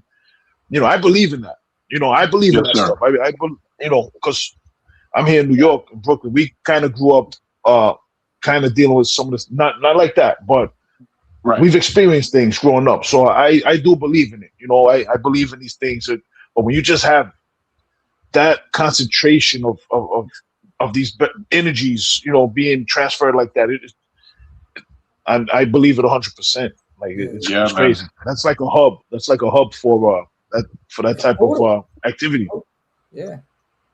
Dude, the funny thing is a lot of people, when they think about Chicago, the first thing that comes to mind is the Untouchables, right? You think about Al Capone, and you think about the St. Valentine's Day Massacre. Was it John Dillinger, who was another well-known gangster, was shot down outside of the Biograph Theater, on Fullerton Avenue over by DePaul University. There's a whole stretch of bars there's the Lionheads pub over there, and there's tons of paranormal activity that happens there. I can't think of a place in Chicago that's not paranormal, in any way. Even, was it most recently on our pod, we were talking about the Mermaids of Navy Pier. So on top of the paranormal stuff, the spiritual stuff that happens, there's also the cryptid aspect. We have some of our homeless people, Mike can tell you, on Lower Wacker Drive, which is a series of underground streets, crossways. It's real easy to get lost down there. If you're driving, you can't use any type of GPS. Go ahead, Mike. Yeah, so the thing about Lower Wacker Drive is it's underground. And I remember once, I was like, hey, let me get some extra money. Let me try to do some Ubering on the weekends, at nights, wherever the fuck I was trying to do. And I explored over there, and I went down there and lost signal. There's no GPS. There's no phone signal. There's nothing but just miles and miles of just tents and homeless people and just the worst kind of stuff. But on one of our episodes of the podcast, there was actually somebody who reported gargoyles of Lower Wacker Drive that people are claiming that are snatching up homeless people, killing them, eating them. So I know we were talking about in the last episode, or one of our episodes, kind of a creepy idea. No, I was thinking gargoyles? That's wild, man. What is going on in Chicago? This is what I mean, dude. Just hearing that there's an underground, miles of underground roads, and just a whole vicinity where it's pretty much detached from everything else going on because there's no signal. It's like a world of its own down there. Absolutely. That's incredible, man. Have you ever got footage from down there, or can you? I mean, I don't know. I'm curious now. I'm interested to see. Yeah, personally, we've never actually gone down there. That might actually be something that we'd be interested in doing in the future. Unfortunately, I'm kind of staying away from the whole ghost hunting aspect of everything, mainly just because, like I said, I'm empathic, which means I'm kind of susceptible to darker energies and darker entities. So I have to be really careful with attachments, things that I can actually bring back with me, which has happened most recently. Let's see, this past June, my grandmother had passed away. Oh, sorry. And condolences. Thank you. I appreciate you guys. So I actually, I was at the wake the entire day. I came home and I brought a whole bunch of spirits with me that were just messing with me the entire night. I got no sleep that night. It was absolutely horrible. And when I say messing with me, I mean, as soon as I would start to nod off, they would bump the bed. Right. So I would get, shifts in the weight in the bed. I would get pinched, scratched, pushed. Like they would one of them smacked the hell out of my leg. It's just, and it's funny because it's like, that sounds really annoying. It is. It's like scary to people who aren't used to that kind of stuff. But I've experienced it a lot, unfortunately, in the last 15 years.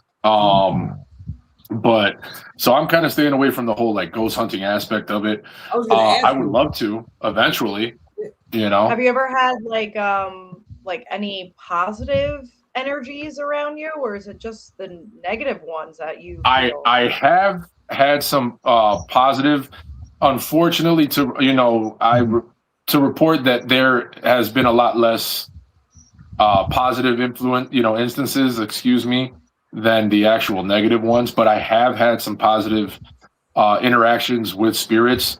I actually saw, it's weird, the way I see them is different, right? So everybody talks about seeing shadow people,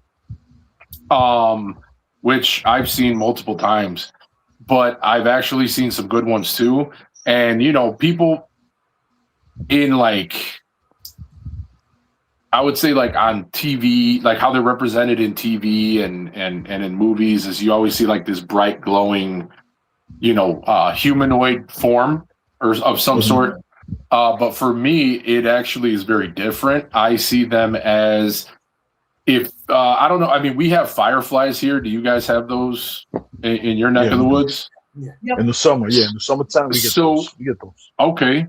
So imagine a swarm of fireflies, but in like the silhouette of a person.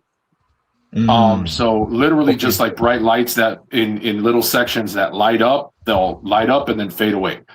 Light up and then fade away. I've seen those outside of like sometimes churches, right?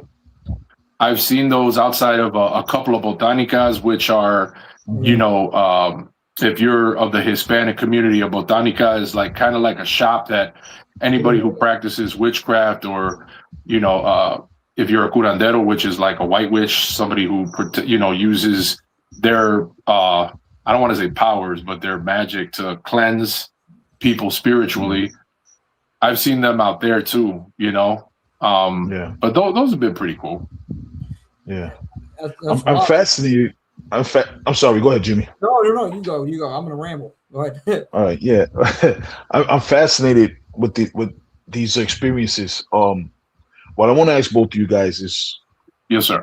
What was the earliest age that the earliest memory you have of experiencing something that made you say, "Hey, there's something going on here. Like things are not like what we think." Like what was each one of your first experiences where something clicked in your head and you're like, "Okay, this is not how things are supposed to be. This is not the world that I was told it was." Okay. Mike, do you want to take this one first? I mean, I do have an experience that happened at like an early age. I remember, like any kid, right? You remember running from room to room, like turning on the light switch. You had to use the bathroom. You would full sprint to this light switch, to that light switch, scared of the dark. And I remember, my sister, she was like 4 years older than me, and I was little, and I remember, her waking me up like real early in the morning, and it was still dark, but she saw like a silhouette standing near a window, and I remember like getting up and like being so scared to go look, but just not being able to see anything, but being able to like just have that feeling in my like heart and soul of just like being scared and knowing that I wasn't alone and there was like something in that room, an adrenaline that I can't even explain. Yeah. Listen, man, I'll tell you, and I'm just thinking about it now because I'm listening to the story. I'm very intrigued about these stories, and I was going to ask about paranormal investigations, but we'll get to that. Just experiences, man. like I thought it was surreal. I told the story a while back. To sum it up briefly, I was young, 7 years old. I was in my grandmother's house, middle of the night, going to use the bathroom. Like you said, Mike, Mr. Scarecrow, running to the bath. I was in and out of there, man. I was quick. So after I finished using the bathroom, came out, it was a woman. And I swear, when you use that, like that aura, you were talking about like fireflies, that analogy. That's what it was. This woman's eyes, like I seen the whole thing. She was in a blue dress and it like flashed, man. And her eyes, I screamed so loud, dude. It was like I was 7 years old. I woke up the whole house. But like I know I was not hallucinating. I know there was something there. Like, and that, like, ever since seeing that, because before that, I mean, actually, it was after that. I've seen the movie The Predator, and that's the best way to describe it. Like when you seen Predator, when like the camera, like the eyes, man, it was legit. And I don't know if that's anything that you've seen, but I seen that shit in the chair, and I was terrified after. That's when I started believing. I was like 7 years old. So, and there was a lady that died in that house in the blue dress. My grandmother told me before she bought the house, that was the lady that died there in the rocking chair. So, it was, right. And I say, you know what? The funny thing is that I think everybody has these types of experiences, right? Sometimes you remember them, sometimes you don't. But I feel like, you know, with advances in modern technology and just in society in general, you have people that tell you that these things don't exist.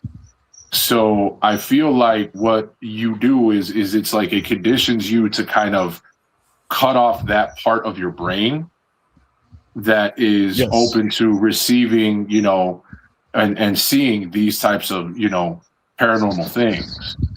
I mean, because I feel like all of us have that sixth sense, right? Everybody knows that if you're in a situation and somebody walks in, or, you know, you walk into a room and you're like, okay, something doesn't feel right. Or a person doesn't look right. Right. And that could be your own intuition, or it could be whatever you want to call it, your spirit guides, your guardian angels, or whatever, that are giving you a heads up and telling you, hey, you need to get the hell out of here. You know, but I think that everybody has some form of spiritual gift, right? It just depends on how open you are to receiving those types of messages. You know, to go back and answer your question about the childhood thing. Oh man, I must have been I was really young. I had to be like 4 or 5. And I used to get these nightly visitors that would show up at like the foot of my bed.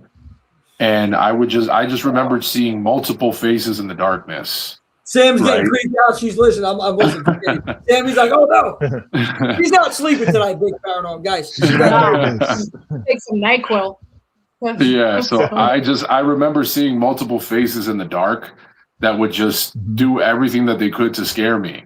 You know, they would, I mean, just the scariest things that you could even think of. And those kinds of things ended up following me into adulthood.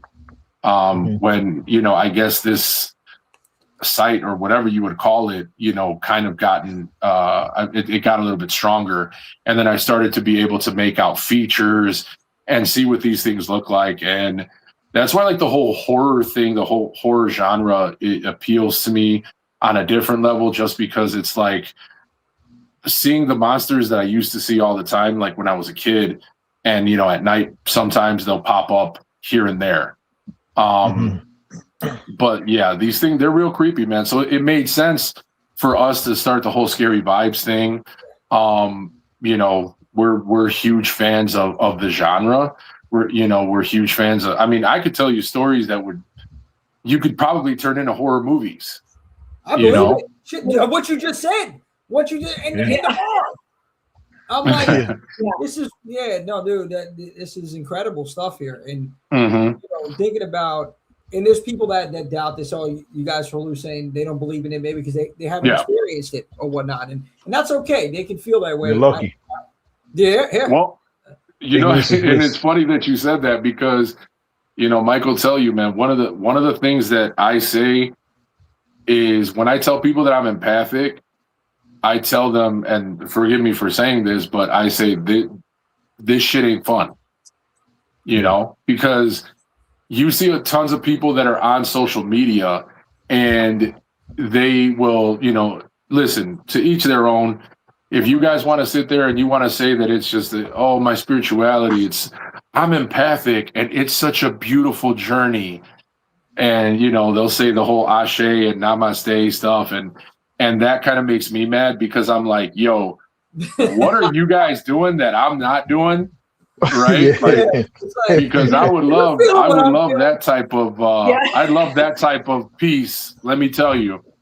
Yeah. No, dude, I mean, it's gotta be annoying. It's gotta be aggravating. Kumbaya and all of that, Mm-hmm. Exactly. And it's funny because there's a network of people here, in Chicago that are spiritual practitioners, be it, they could be, santeros or, palo mayambes or voodoo priests. I have, friends that are in voodoo and that are witches and, they have markets and stuff that you can go and powwow, and those places are usually filled with like great energy. Yeah. You might come across one person, in my experience, when I come across a person that has really, really bad energy, it's a really bad experience for me because I start to exhibit, what's it called? Stroke-like symptoms. Really? Oh, dang. Yeah. Tingling. You got tingling? Yeah. So I'll start to get like numbness on like one side of my face. I'll start to get like numbness in my tongue. I won't be able to start like speaking. So like when those things happen, I have to I got to get the hell out of there as fast as I can. And it's not even narrowed down to like, people, it's places also, like really, really bad, places like, I don't know, a building. I was supposed to go to this Mexican restaurant and when I got within like a block of the restaurant, I started to feel real sick. And I told the people that I was with, I was like, listen, I'm really sorry, but I can't go because the energy of this place, wherever we're going, it's really, really bad. Come to find out, this restaurant used to be a funeral home. Yeah, so I looked it up, and the restaurant was, they used to embalm people. There was a whole bunch of sketchy stuff that ended up happening at that building too. And thank goodness I didn't go there because who knows what the hell I would have picked up, But the great thing is when you experience these kinds of things, people tend not to believe you, right? Yeah. But Mr. Scary Vibes over here, he's my best friend, man. And this guy, he's actually more curious than anything, right? So he'll ask me all types of questions about like, okay, well, I mean, there's been times where I've been on the phone with him and we'll hear things randomly. Well, we need to talk about a lot of times when we're doing our podcast, we will run into so many issues of just like not being able to hear each other, not being able to hear a guest, the app just like acting weird. That's why interference. Yeah. I remember too, there was like a point where whenever he would talk about certain experiences on our show, he would call me or text me at like 2-3 in the morning and be like, bro, they don't like it when I fucking talk about them. They're not letting me sleep tonight. It'll be like 3-4 o'clock in the morning. He's like, they will not let me go to bed. And go ahead, Big, elaborate more on that. Yeah, man. I mean, and that was another, reason why we decided to do the Scary Vibes podcast was it kind of gave me an outlet to be able to share some of the experiences that I have. Sometimes it'll be a dry spell and I won't have anything going on. And then other times there's just things coming at me all the time. I had this terrifying experience. I was working as a medical courier. Unfortunately, I got, laid off from that job recently. But I was working as a medical courier and I was delivering in the far south side of Chicago. And it was about probably 9 o'clock at night. And then, so I'm walking back to my truck after making a delivery to, a sick patient. And as I'm walking, I'm like getting towards my truck and I start hearing this person start screaming, or not screaming, but like saying, la, la, la, la, la, la, la, la. And I'm like, the hell is that? So I look over, man, and there is this which I can only explain as like a shadow man with eyes, like just bright colored eyes, just complete darkness with this big wide smile. And he was just singing, just la la la la la la. That's creepy. And I jumped in my truck. Yeah. And I got out of there, and I immediately called Mike. I was like, dude, I don't know what the hell's going on tonight, man. But I had like right before that, I stopped at an old folks home, and there was some spirit that tried to attach itself to me. I almost passed out walking out of the place. Like it was just it was a horrible, horrible experience, man. Just that. I'm sorry. No, I was just thinking. I'm thinking about the fact that it's like they know that you feel this, and they just like to mess with you. Oh yeah, the energy is attracted. Yeah, the energy is attracted too. Yeah. So one of the things that I try to explain to people, especially the newer ones that are empathic, that will come to me and ask me questions about what do you experience and this and that, and I tell them, I'm like, listen, when you're an empathic person or you're spiritually awakened, whatever you want to call it, you're kind of like a lighthouse, right? So imagine if you exist in a world of nothing but shadow, and you have a being that basically siphons energy from everybody, good and bad. You're going to see this energy from far away, So like moths to a flame, they're going to become curious. And 9 times out of 10, that's usually the interactions that I have are usually, spirits that are kind of trying to figure out, okay, what is it that I'm seeing? Right? Like what is it that I'm looking at right now? And so they'll come in close, and there's times where I have to tell them like, hey, listen, you need to back off. Some of them will leave, others of them won't. And they'll keep pestering me until the damn sun comes up, So yeah, I've had multiple experiences, crazy experiences, man, but I'm super lucky to have a friend like, Mike. This guy, he stands by me, man. I'll text him at 2-3 o'clock in the morning and be like, yo, bro, this is like, he knows exactly what it means. Like he'll call me and say like, hey, what's up, man? How are you doing? And I'll tell him, man, it was a rough night. And he'll know exactly what that means. You're the man, Mike. You're the man. Everybody needs a friend like Mike, man. Seriously. Absolutely. So we absolutely. Yeah. And the thing is that we go to there is a movie theater that we frequent all the time when the newest movies come out, the horror movies that we want to check out, that we want to rate and talk about on the podcast.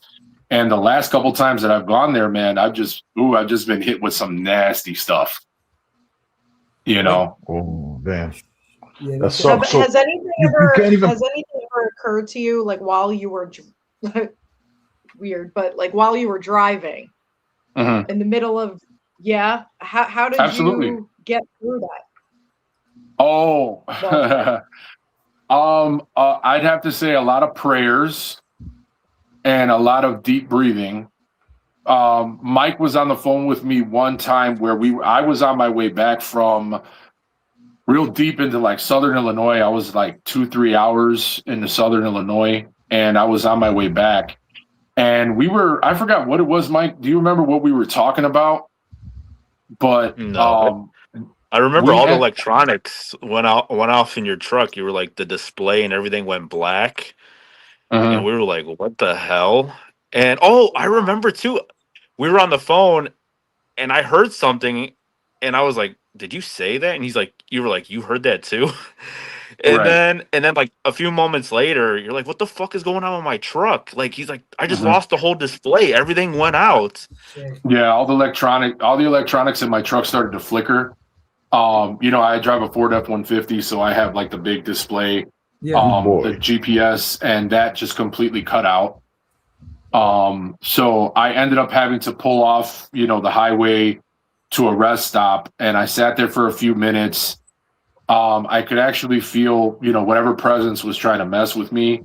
I could feel it like on top of me. And when that happens, I I don't know if have you guys, spoken to anybody else about like any type of spiritual possession or anything like that? We spoke to yeah, talk to Sam. I got family that happened to as well. So the experience, how I try to describe it to people is, so say like, when you were a little kid and you were playing hide and seek, right? And say you wanted to hide in like a real tight space. For me, I used to hide in between my mattress and like the box spring. So when you go underneath your mattress, you feel that heaviness from the mattress on top of you. I love right? that Like feeling. it envelops you. It engulfs you, and you just feel this heaviness on top of you. It kind of feels like that. Like there's a presence that's literally on top of you, and it's trying to force its way into your body. And the weird thing is, like, your line of vision starts to kind of get pulled farther and farther away, almost like you're getting pushed further into your body. Yeah, it's really weird. And when that usually happens, I have, kind of a process that I do. I have a process that I do where I take a few deep breaths, and whether you want to believe it or not, everybody has energy. Yeah. Right. Everybody has a field that they can't see that surrounds their entire body. And so what I usually do is I'll try to push mine outward and push it further and further and further until whatever it is long gone, and I don't experience those things anymore. So from that instance, I was taking a deep breather. I waited, pushed that thing farther away from me. And then as soon as I started to feel a little bit better, the only thing that's going to help is distance, to get yourself as far away from the object, the person, or the presence. You need to get as far away as possible. And so that's what I did. I jumped right back on the E-way, gunned it down the highway. My phone was not working at all. GPS, it's legit, man. Yeah, these spirit, they drain batteries. Absolutely. Yeah. It's not just with technology. They drain people too. So if ever you're in a spot and then you feel cold, and then you're just like, oh man, it's freezing, I feel so cold. It's literally because they're siphoning the energy from your body.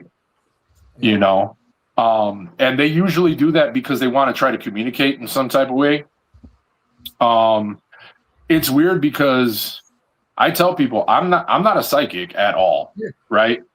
I can't make any premonitions. The weird thing is that sometimes I get flashes in my head of, like, I'll be laying in bed and I'll just get flashes of faces, names, places, like just it gets really bad to the point to where, like, I have to keep my head covered because it acts as kind of like a filter to keep out all of this psychic baggage, all this, like, I can only describe it as, like, say that you're sitting in front of the TV and you take your remote and you just start flipping through the channels really, really fast. It's like that. But at the same time, you've got the radio on and you're just going through all the channels of the radio too. And you're just hearing all this crap, man. A bunch of things on at once. Wow. Yep. So I have to be kind of careful about, the places that I choose to spend my time at. Yeah, sucks. Like I said, shit's not fun. Were you a paranormal investigator ever at all? Or did you do any investigations? I did one investigation, and it was because I had a friend of mine who was a bouncer buddy also, who asked me to come and check out, like, he already told me he had some paranormal, like a team that was coming with all their gadgets and everything. And he asked me if I could go, just be there with him. Now, at that time, I didn't even really know that I had anything paranormal going on with me. And so I went, to this investigation, and it was in this basement apartment, basically. I mean, these guys wanted all the lights out. I don't know why. But, like, because it's like, look, man, these things are going to be there no matter what, if you have the lights on or not. I think you're just trying to set the mood. I don't know. But so we go there, and this poor guy, man, he was plagued with so many just night terrors and things that were messing with him at night. And he was, if I don't know if I can say this or not on here, but he was getting assaulted at night. Oh my God. In like an intimate way, you know. So there was a whole bunch of stuff happening to this poor guy. And so I go there and I'm just kind of watching, right? I'm watching what everybody else is doing. And, you know, I'm walking into this guy's bedroom. I'm going from room to room with these paranormal investigators. And I get to his room, this corner of the room, and I start to hear this growling coming from above my head. Yeah. And so immediately my spine locks up. And I kind of look upwards and I can hear this really, really deep growling. And so like I get the attention of the main person and I say, hey, guy with the camera, you might want to take some pictures above my head. And so he took a few pictures and he ended up it was old. I mean, this was like early to mid 2000s. Yeah. And so he had the digital camera. And so he came over and showed that there was like it looked like a dark cloud that was over my head. And so they had a ghost box, right? They had a ghost box, which is what the spirits use in order to communicate. Yeah. And so we heard the voices of these little kids that were there, which, listen, anybody knows, listen, scary things are scary, but scary things that involve little kids. Yeah, bro. That's the next level. They make it that much scarier, man. Yeah. Listen, zombie kids, I can't stand it. Zombie kids, ghost kids, it's terrifying. But there was just something kind of innocent about these, you know, hearing these kids' voices. And, you know, next thing I know, my arms, like I have my arms to the side and they just start to sway from side to side. And I'm telling these guys, I'm not moving my arms right now. I'm not moving them at all. And they were just kind of like just swaying. Like somebody was, like a little kid was holding my arms and just kind of swaying my arms back and forth. And so one of the people that was messing with the ghost box says, oh, do you guys like Abe? Do you guys like Abe? And you just hear this little cute voice say yes on the ghost box. Wow. Dude, yeah, I'm telling you, it was absolutely crazy. I believe it because I'm not going to get into the experience, but I had one where we're doing this event in May. It's the Waldorf Fear. It was used as the Abaddon Hotel in the original Hell House movie. Whoa. So that is a portal. They say it's like Grand Central Station for ghosts. And I had to stay overnight during the filming with a couple other people. And man, these REM pods, these lights, the energy was off the chart. I barely slept, maybe an hour. When I was, the energy was crazy in there, man. I say this all the time. They love the saxophone. The whole house was getting lit up. Everything was going crazy. But when they were using this voice box, you heard different things communicate. And there was a cook. That used to be a restaurant in there. So it was a cook that was responding. And he was pissed because I was playing with the pots and pans in there. And then I was talking back, like, what do you want me to chef up? I'll make roast beef, turkey. They responded back, turkey. I said, that's when I'm like, I got to get the fuck out of here. This is crazy. I'm not, I didn't know they were going to respond. When I heard it come back through, I was blown away, man. I'm like, okay. So people don't believe, I know there's a lot of naysayers. What's the best thing you can tell those people that don't believe in this, that we have these stories? What can you do to make, not even try to convince them, but just have an open mind about it? What would you tell these people? Okay, so that's actually, it's funny because, you know, we have people that will message, you know, I've had people that have inboxed Mike and that have been like, they'll talk shit and they'll say like, hey, I think big Paranormal's full of shit. Right? Like, Mike, didn't you have somebody message you? They said that I was like satire or something. Yeah, it was a foreign person from like Poland. They were like, "Oh, I listened to the podcast. It was great." But Big Paranormal, that shit's satire. And you could either listen to our podcast and you take it as take it from like an entertainment point of view. You could just be there to be entertained, or you could believe it. But I mean, you don't have to listen. But yeah, it was kind of funny. They're like, yeah, this is a satire. Right. And we kind of responded like on the pod, and I told them, I said, listen, guys, you can take it for what it is, right? I'm not here to try to make a believer out of anybody, right? If you don't experience these things, I am so happy for you. Yeah. I'm so happy for you. Ignorance really is bliss, right? Because when that door is opened and your eyes are awakened to these things, you can't turn it off. It's absolutely horrible. Let me tell you something. Before this stuff started happening, I didn't even know where there were any witch markets or any type of like what we call botanicas, in the Spanish community. Botanicas. Then I had this crazy experience end up happening where a curandero had to literally like cleanse me and get rid of all this bad energy and real bad stuff. Yeah. And then next thing I know, I'm like, holy crap, I didn't even know that building was there. Like you shelter yourself, right? Like from so many different things. You lie to yourself, or you just don't let yourself see, specific things. So like I said, I'm not here to try to make a believer out of anybody. The things that I experience are the things that I experience. And the thing is that there's other people in the spiritual community that have experienced things with me in real time, but they've seen things differently than I have. Right? Yeah. Yeah. So no two empaths or no two spiritual people are exactly the same. You won't experience what the next person will experience. You know what I'm saying? Yeah. So like, one person that's empathic can, they can see auras. Another person, they can smell different things or hear spirits. Yeah. You know what I'm saying? But all I got to say is, what is it that adage where they're like, have you ever seen $1 million in person? Oh yeah, but basically just because you don't see it doesn't mean it's not real. Exactly. Yeah. Like, listen, I like that. just because you don't see it doesn't mean it doesn't exist, Yeah. And I'm still, you know what? I'm kind of a skeptic when it comes to things myself, right? Yeah.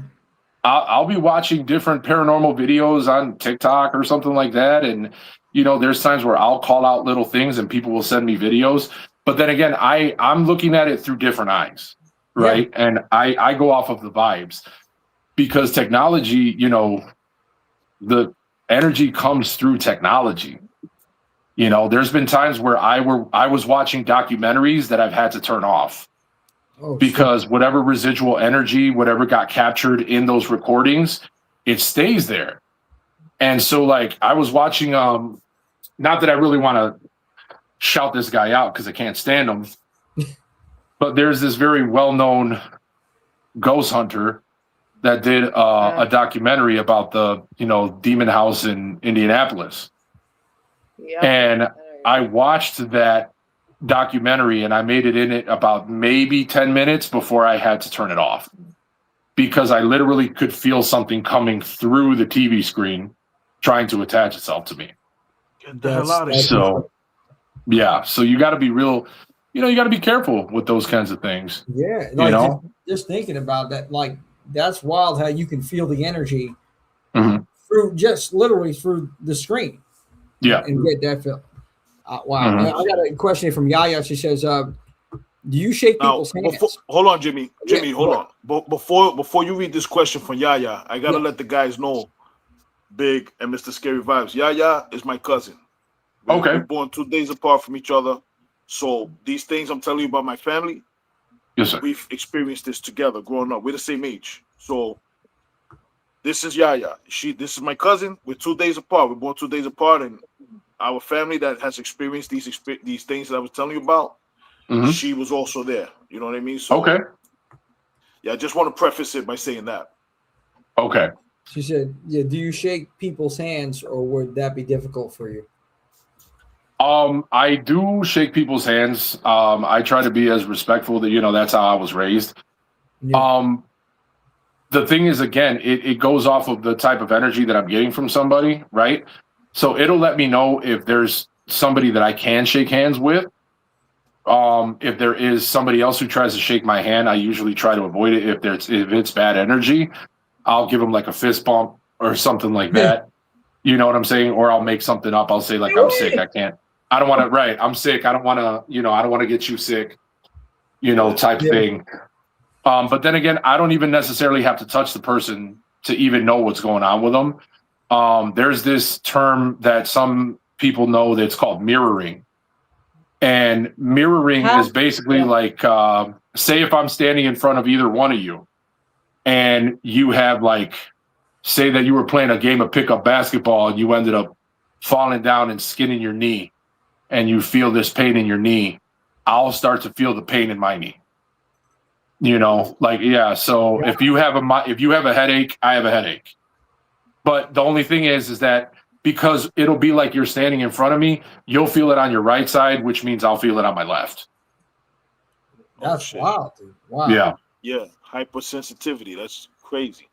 That's interesting, man. I'm sorry you're going through that, but I'm glad you're using the podcast to kind of get this off your chest. And Mr. Scary Vibes being the close friend he is to you, I know that helps you a lot too. You're still experiencing things. But being able to get this off your chest and confide in a close friend like that is an amazing thing to have. Man, he's been able to give me the outlet, Yeah, absolutely. But tell us about the podcast. Like, what's the frequency of the podcast? How often does it come out? When does it come out? Where can we hear this thing? Yeah, so we put one out pretty much every week. Like I said, season 1, we did it from January to January. Last year, we put out 42 episodes.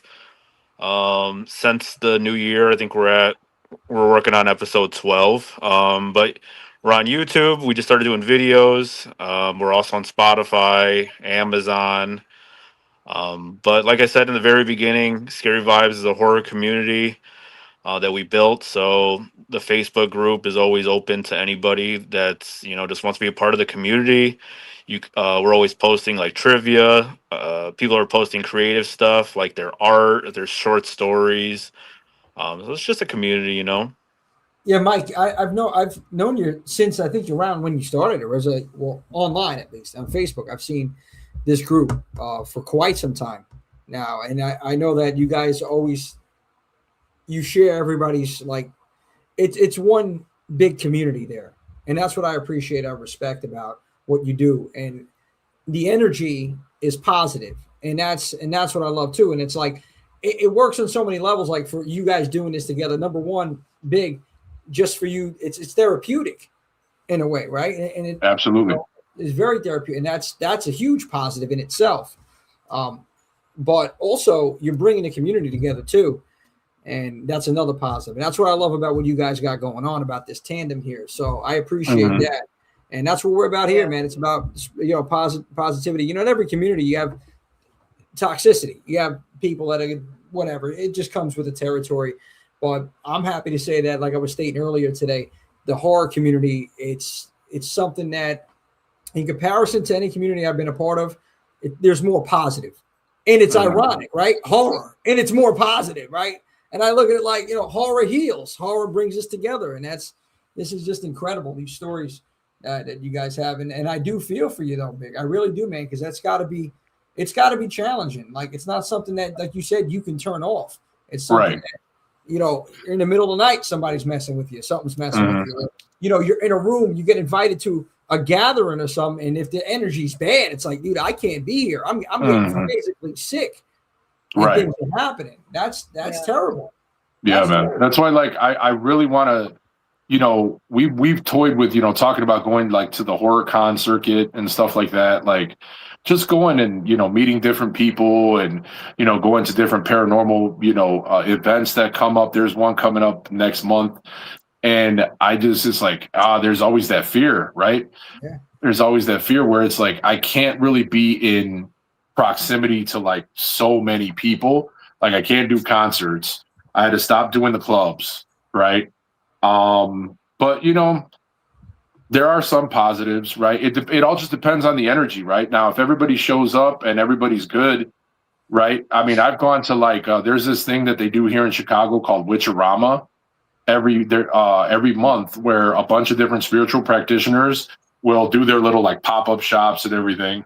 And excuse me, they've got a lot of people that are there that have like, you know, horror, they sell their horror merchandise and, you know, all types of cool stuff. And I've been able to go to like pop-ups like that, and it's all been great vibes. It's all been great energy. And so that's just a testament to like what you said about people that love horror, right? Like it is that kind of like contradiction where it's like you see all of this like gnarly stuff, and you see axe murderers, and you see demons, and you see monsters, and people getting torn apart and killed. But the community itself is such a tight-knit community, you know, and it really does, from what I've seen over the years. And, you know, because I listen to various different podcasts, and, you know, I have my favorites. I got my horror favorites that I follow. Right. And I see and I hear all of the things that they talk about within the community. And it's positive, right? A lot of it's positive. Yeah, I mean, obviously you have that one bad apple, you know, you've got these people that can sometimes just kind of crazy, you know, but other than that, it's all positive. 100%. Sammy, I know Sammy, she loves paranormal. And she's huge in that. Yeah. And I wanted to give you the floor if there was anything that was on your mind, Sam, that you wanted to ask. Ask. I was just taking it all in because I'm a new fan now, so I'm definitely going to be a follower of you guys, and I'm going to introduce my mom to you guys because appreciate you. My mom, of course, my mom is, I guess you could consider a medium or an empath or whatever term. So a lot of the things you were saying just reminded me so much of literally what my mom would tell me when she would have those experiences. Like how you said, like changing the channel or like static radio. She can't go to certain places. She avoids them like completely now. And I would like confide in her when I was younger because I thought that for me, I had a vision problem because I started seeing colors off of people. Oh, wow. Okay. So I would cry to my mom. I was like in elementary school. I was like, I think I'm going blind. And wow. Like, she was like, I think you're seeing auras. So I sometimes still see it now. And then we had a paranormal situation happen at our house. So that was going on for a year. It was definitely still kind of like traumatic for me.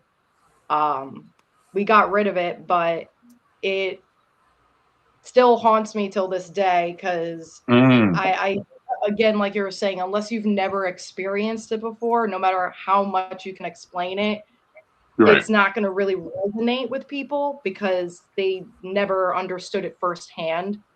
But the one main clip that happened from my house being haunted, we had the paranormal people come and they tried to get all these different entities because it was feeding off of so much negativity that was happening within our home. And we thought that she got rid of it using what's that type of incense or something that they put around the home. It smells like Is it the sage? Probably sage. Probably sage. That seems to be the most popular thing. Yeah.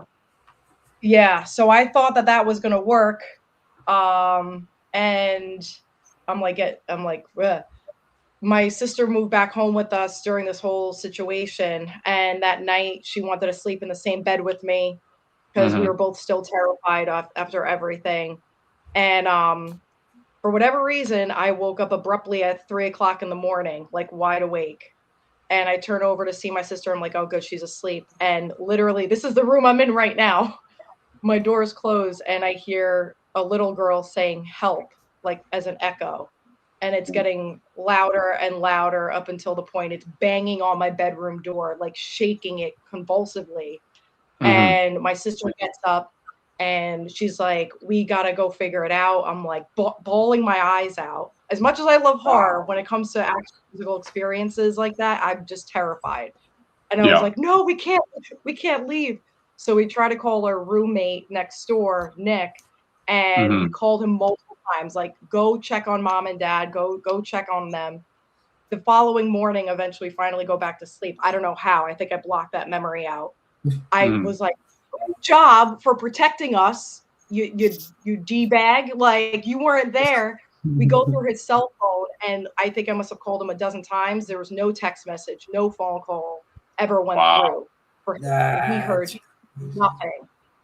So I love what you guys are doing, what you're sharing. I can't wait to hear more, because I can't really talk to really anybody about this stuff sometimes, because again, they say like, oh, you're overreacting, or oh, here you go, you emotional. And it's like, no, I swear to God, I'm not crazy. No, there is a stigma. There is definitely a stigma when it comes to, anybody saying that they have had experiences with spirits, or if they say that they sense anything. It's usually met with like a negative reaction, right? I mean, I've gotten those. I'm sure your mother's gotten it, but I mean, I think it's great that when you have people in your life that actually acknowledge the things that you're feeling, and they let you know that you're not crazy. I mean, there's just such a peace in that when you find that community, and Mike was able to give me an outlet, to be able to share these things. I hadn't spoken to anybody about them. I would just keep them bottled up. I wouldn't say anything. There was literally just a small group of people, like, I mean, my mom, but that's because she was there, when I was going through a lot of the stuff and seeing and hearing all the things, for herself. And I mean, well, I know originally we planned on making the podcast, and we would have topics. Like the very first couple episodes, we would just kind of talk about horror movies, but Abraham would always have experiences to kind of relate to whatever topic we were talking about. And I had knew that he was an empath, but we never really planned about exposing it, but I had just said it. And I remember him calling me afterwards and be like, well, thanks for, outing me. But the rest has been history. Ever since then, he's like embraced, and I feel it's actually really good for him, because he's like more open to talk about it and learn about it, I love that. I really do. And I admire both of your connections and how you guys are a great support system for each other, because you definitely need that with this type of I don't know if you want to call it a gift or experience, but what you're going through is just so personal and unique, and you need that uplifting community by your side. So I'm so glad you guys have each other and just share it out with the world, because appreciate you're not alone. You're not. No, it's and it's intriguing too. Swift, I know I was talking to Swift. Mama Swift's in here right now. Okay. He had some stories too. That I was on the phone. I was just blown away with. And that Mama Swift, I know you're in the chat over there. We need to get you on the show as well to talk about it. I know we've been trying to get you on. Definitely when we have Mom on, I definitely want you guys to come back on, and this way we can share some other experiences here. I got absolutely. Yaya, real quick. So that's true. You can feel the energy as soon as they come around you. So, and then Florida Dad, shout out to Florida Dad. He said, I shook a guy's hand and instantly knew he's been locked up because I felt a feeling of being trapped and isolation. He says, I told him, and it blew his mind that I knew that it happens to him all the time. That's incredible. Florida Dad. Wow. What's up, bro? There was, you know what? If you don't mind me telling you real quick, I did have an experience when I was about 19 years old, that happened to me on a CTA bus. I was on my way to work, and there was this old man, literally senior citizen. I mean, he was like hunched over, and he got on the bus, and immediately, like you could say, I guess my spider sense went off. And I knew, like, my energy was telling me that I needed to be on guard, that for whatever reason, this guy posed some type of a threat, you know? And I just knew that I had to keep my eyes on this old man. Like, I don't know what it was about this guy. I mean, he had to be like 70, pushing 80, something like that. I mean, he was so old. And I mean, obviously, I'm a bigger guy, right? Like, I'm 6'3", you know, at that time I was about solid 300 pounds, you know? And plus I was working in the clubs and all that kind of stuff. So I didn't scare, you know, too easily, but there was just something about this guy that it terrified me. I just knew that I needed to protect all the people on the bus from him. And I knew that this guy he was just bad news bears, you know? So I watched him the entire time. And the creepy thing is that he had like glanced over at me and he saw me looking at him. And he would just like stare at me. We had a stare down for about 20 minutes while we were on this bus. 20 minutes, that's crazy. So it was literally like, it's like psychically, I'm telling this guy like, hey man, I know that you're no good. You're up to no good. I don't know what you are, but something's going on. So we get to this guy's destination. He gets off the bus and he starts walking by the window where I'm sitting. Oh, hold on. And mind you, we have not taken our eyes off of each other. But as soon as he got right in front of me at this window, he cracks a smile. And right when he cracked that smile, I started receiving all of these flashes in my head. And I was hearing screaming in my ears. And at that moment, I realized, I'm like, this guy has hurt children. This guy has done, I don't know if he's, goosebumps, you know, shit's crazy. I don't know if it's like, if it was like an abuse thing or if he's actually like took somebody's life, but I knew that he was just evil in the purest form, man. Just evil, evil, evil. Yo, big. Yes, real sir. Quick, can you hear, I'm sorry, this whole computer, as you're telling the story, is going, and I'm not even lying here, it's going fucking wild. Dude, no, mine too right now. All the icons on my desktop went everything is from going wild on my computer. No lie. Yeah, and I'm actually, I didn't want to like say anything because I didn't want you guys to think that I was making it up, but I'm starting to see like some things in my room. This is crazy right now. Yeah, I'm starting to see like some things that are popping up. Yeah. Hold on, let me see if it's cleared up. Could you guys hear it clear? Yeah. Yeah. And see, it's funny. It's funny that this is happening because these are the types of things that we run into on the Scary Vibes podcast. When I'm talking about like whatever entity or, you know, whatever spirit I've dealt with the night before, they don't like me talking about them at all. No. There's little things. There are things that'll happen. There are things like, you know, we'll start running into technical difficulties. The sound will cut out. You know, sometimes the record, like the app that we use won't work. There's just all types of just weird things that end up happening to where like they'll mess with everything to try to keep me from talking about this kind of stuff. So I have no doubt that tonight something's going to happen. Like, I guarantee that I'm going to get visited and they're just going to mess with me just to tell me like, you need to shut your mouth. Don't worry, I'll be here for you. If you need to call me, I'll answer. There you go. I love you guys. You guys are so cute. I love it. That's my boy. That's my brother. Yeah. There you go. There you go. Yo, Big, we got a message over here from Florida Dev Vader. He says he feels like he knows you from Franklin Park. He's originally from Chicago. I don't know if you're familiar with that area, but he said he feels like he knows you from there. Yeah. I mean, well, I'm originally I'm from Humboldt Park. I'm from Humboldt Park originally, which is, you know, predominantly Puerto Rican. Yeah. Puerto Rican neighborhood. Humboldt Park is no joke. Mm-hmm. Yes. Oh, look, we lost Jimmy. Did we lose Jimmy? The spirits got him. We lost Jimmy. Yeah. I swear, if this is see everybody watching right now, listen, check it out. These guys are here kicking the real, and right here live and in living color, in real time. We're all experiencing this shit together. Yeah, let's see. Hopefully he can jump We'll back go out down real with the fast. ship. And Lion Tribe Universal says Humboldt Park with the I love you sign. Hey, there you go. Yeah.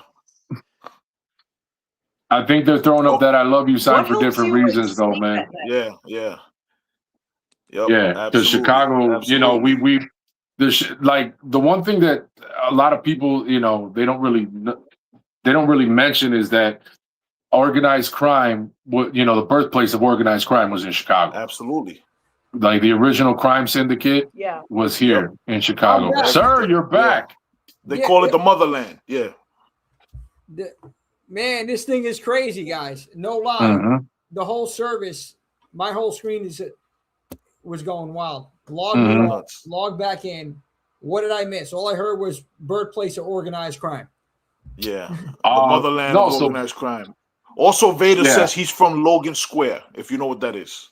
Yeah. Logan Square is the neighboring neighborhood to Humboldt Park. Okay. Yeah. Yeah, there's a lot. Actually, there's a lot of shit. I lived in Logan Square.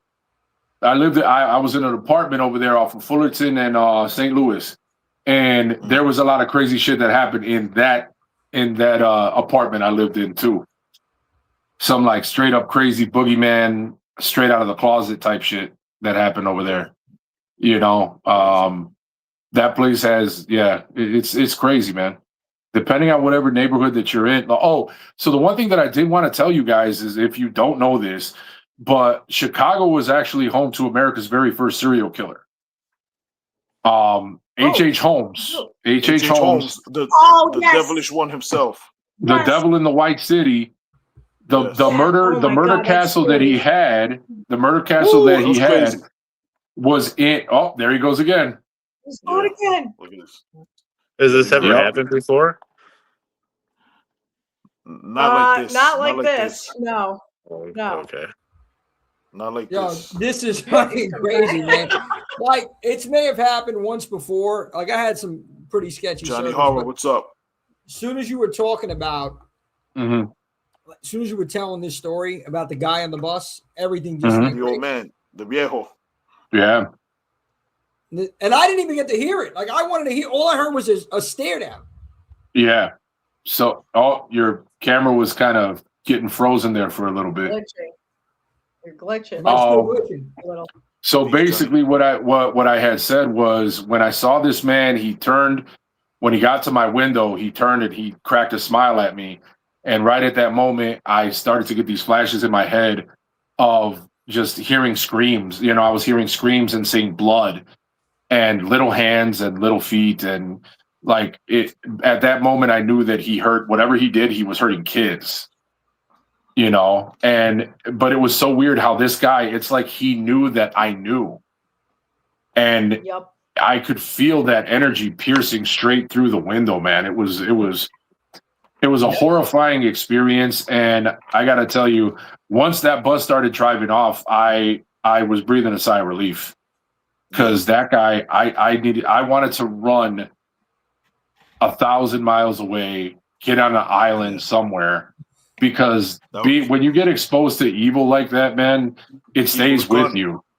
It stays with you. You know, I mean, there is fear. There's the fear that you get from watching a scary movie, but then there's the fear that you get, like, oh my God, man, I've been terrified to the point to where my spine has literally felt like it was frozen.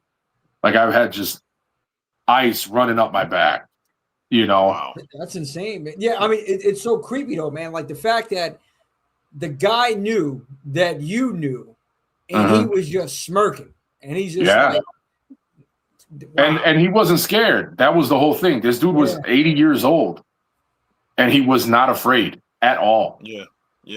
I mean, I was bigger than him, obviously stronger than him, taller, everything. And this guy was not afraid at all. And the fact that he wasn't afraid is what terrified me. Yeah, I can imagine. My uncle Florida. Okay. Oh, that's a cool tidbit right there. What's that? That was a cool tidbit. What Florida that Vader just said. What's that? John Borowski. Florida guy that ate. Yeah. about the H.H. Holmes documentary. Apparently his uncle made one. I gotta watch that. Put out a documentary. Oh man, you guys have to. If anything, man, you have to watch. Like, learn about H.H. Holmes. The guy was, I mean, he was a criminal mastermind. This guy was evil. Yeah. Like he had this entire building in Inglewood.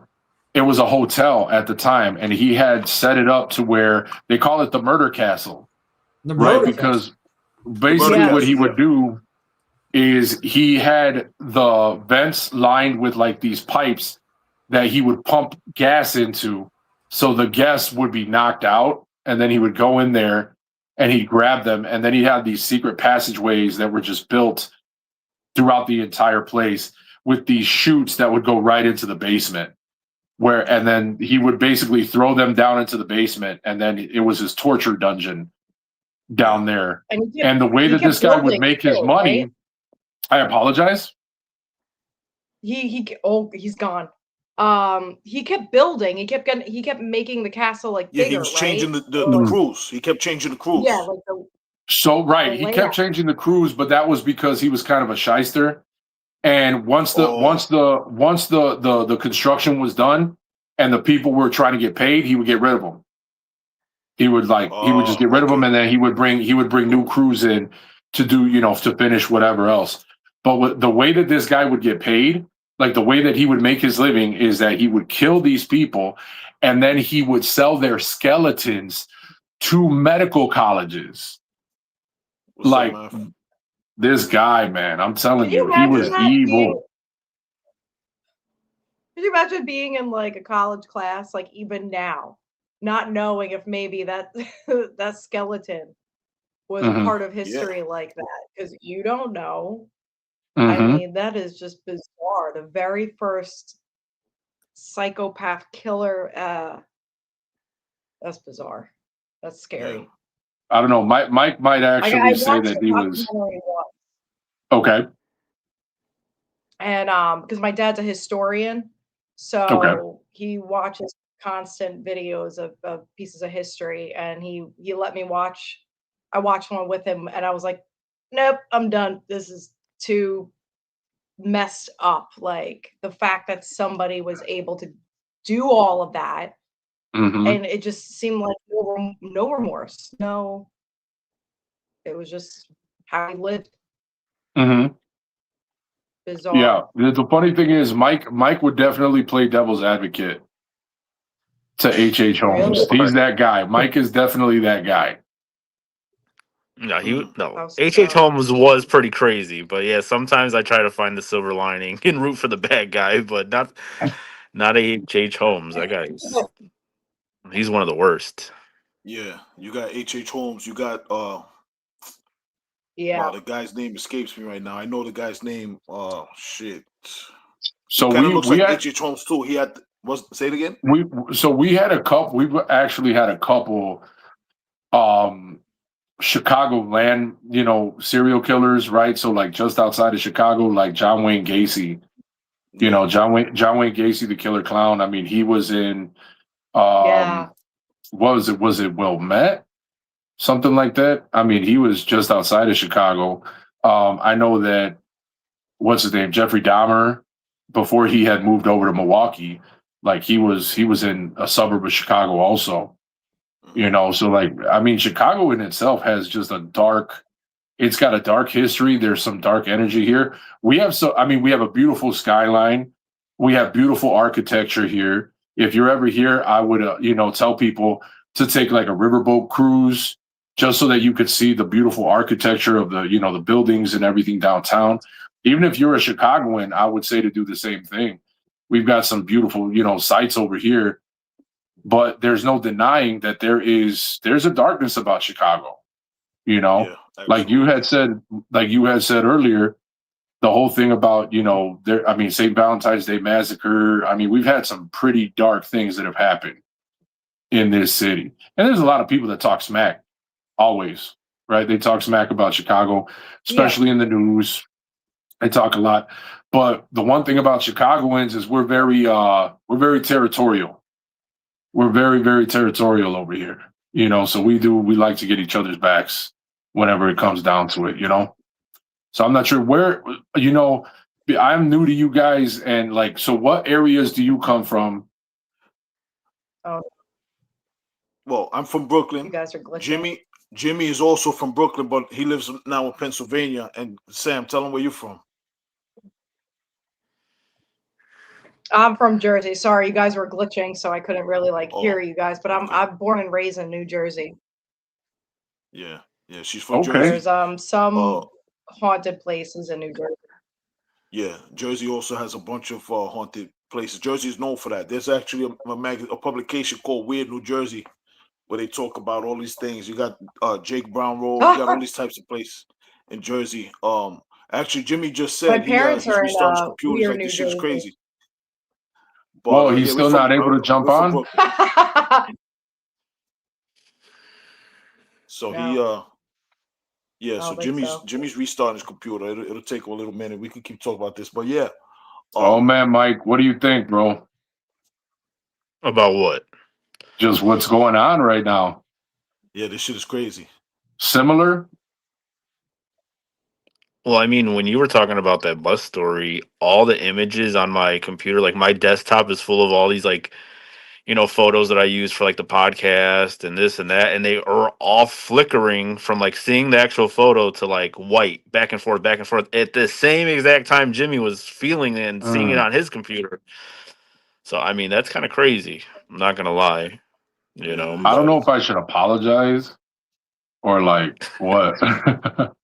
Nah, no apologies, man. Apologize. This is live. No. This is what happened. Harvard 365 live. When you go live, this is what happens. Yeah, man. But yeah, these are the things. These are the types Yeah. of things that we experience weekly. You know. Yo, what's happening, guys? Hey, welcome back. Yo, listen, I'm on Hey, my Jimmy. cell phone, bro. I'm on my cell phone right now.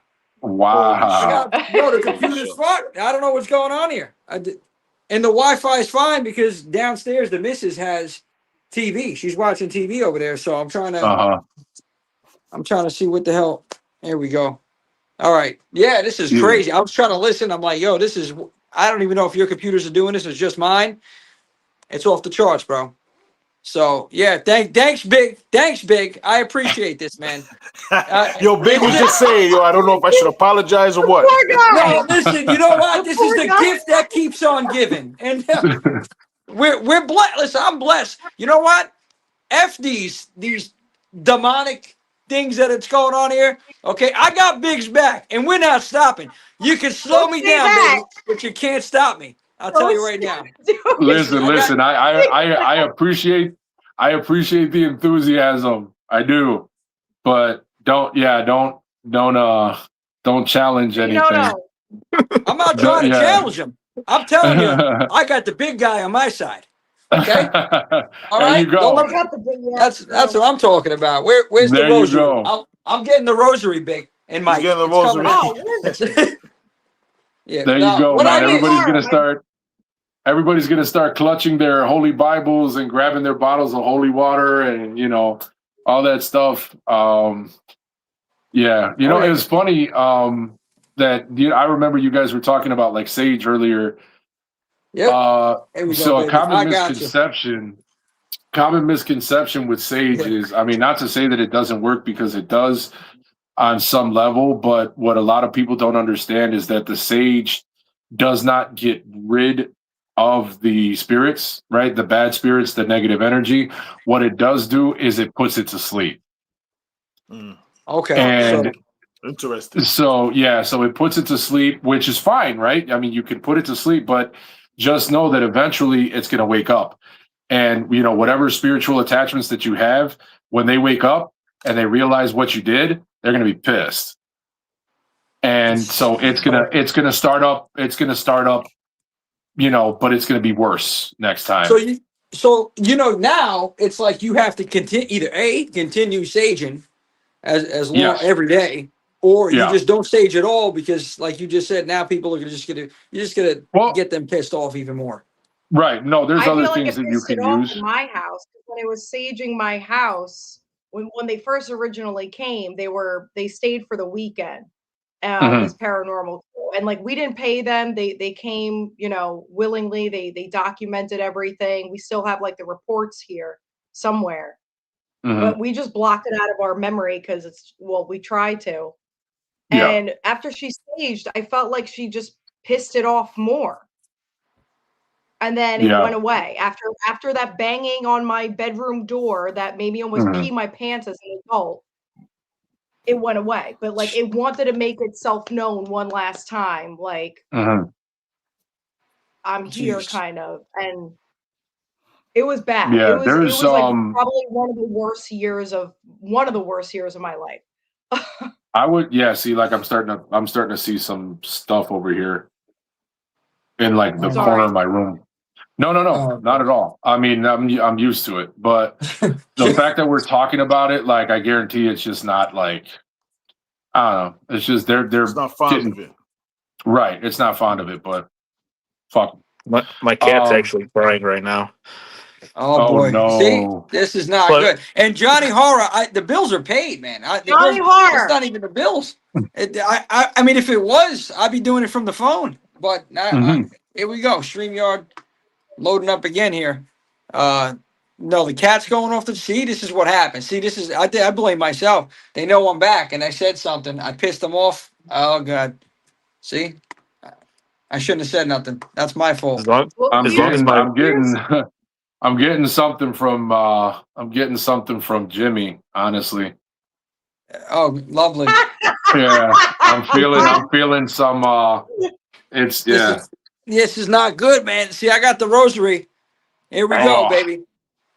No good? Yeah. No good? This is not good. No, it's better. Yeah, it's definitely better. Yeah. Let's go, baby. We got the rosary right here. It's crazy. All right. Yeah. So getting back to what I was saying about the sage, man. There are other things that you can use, you know. I mean, but I feel like sage is, you know, that's the stuff that's kind of been used in TV and in movies and stuff, and people just kind of take it and they run with it. And you know, Palo Santo is probably a lot more effective. But sweetgrass is probably like the best stuff that you can use when like trying to cleanse an area.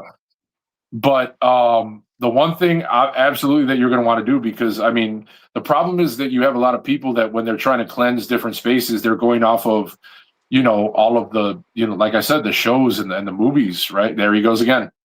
Oh God. Look at that.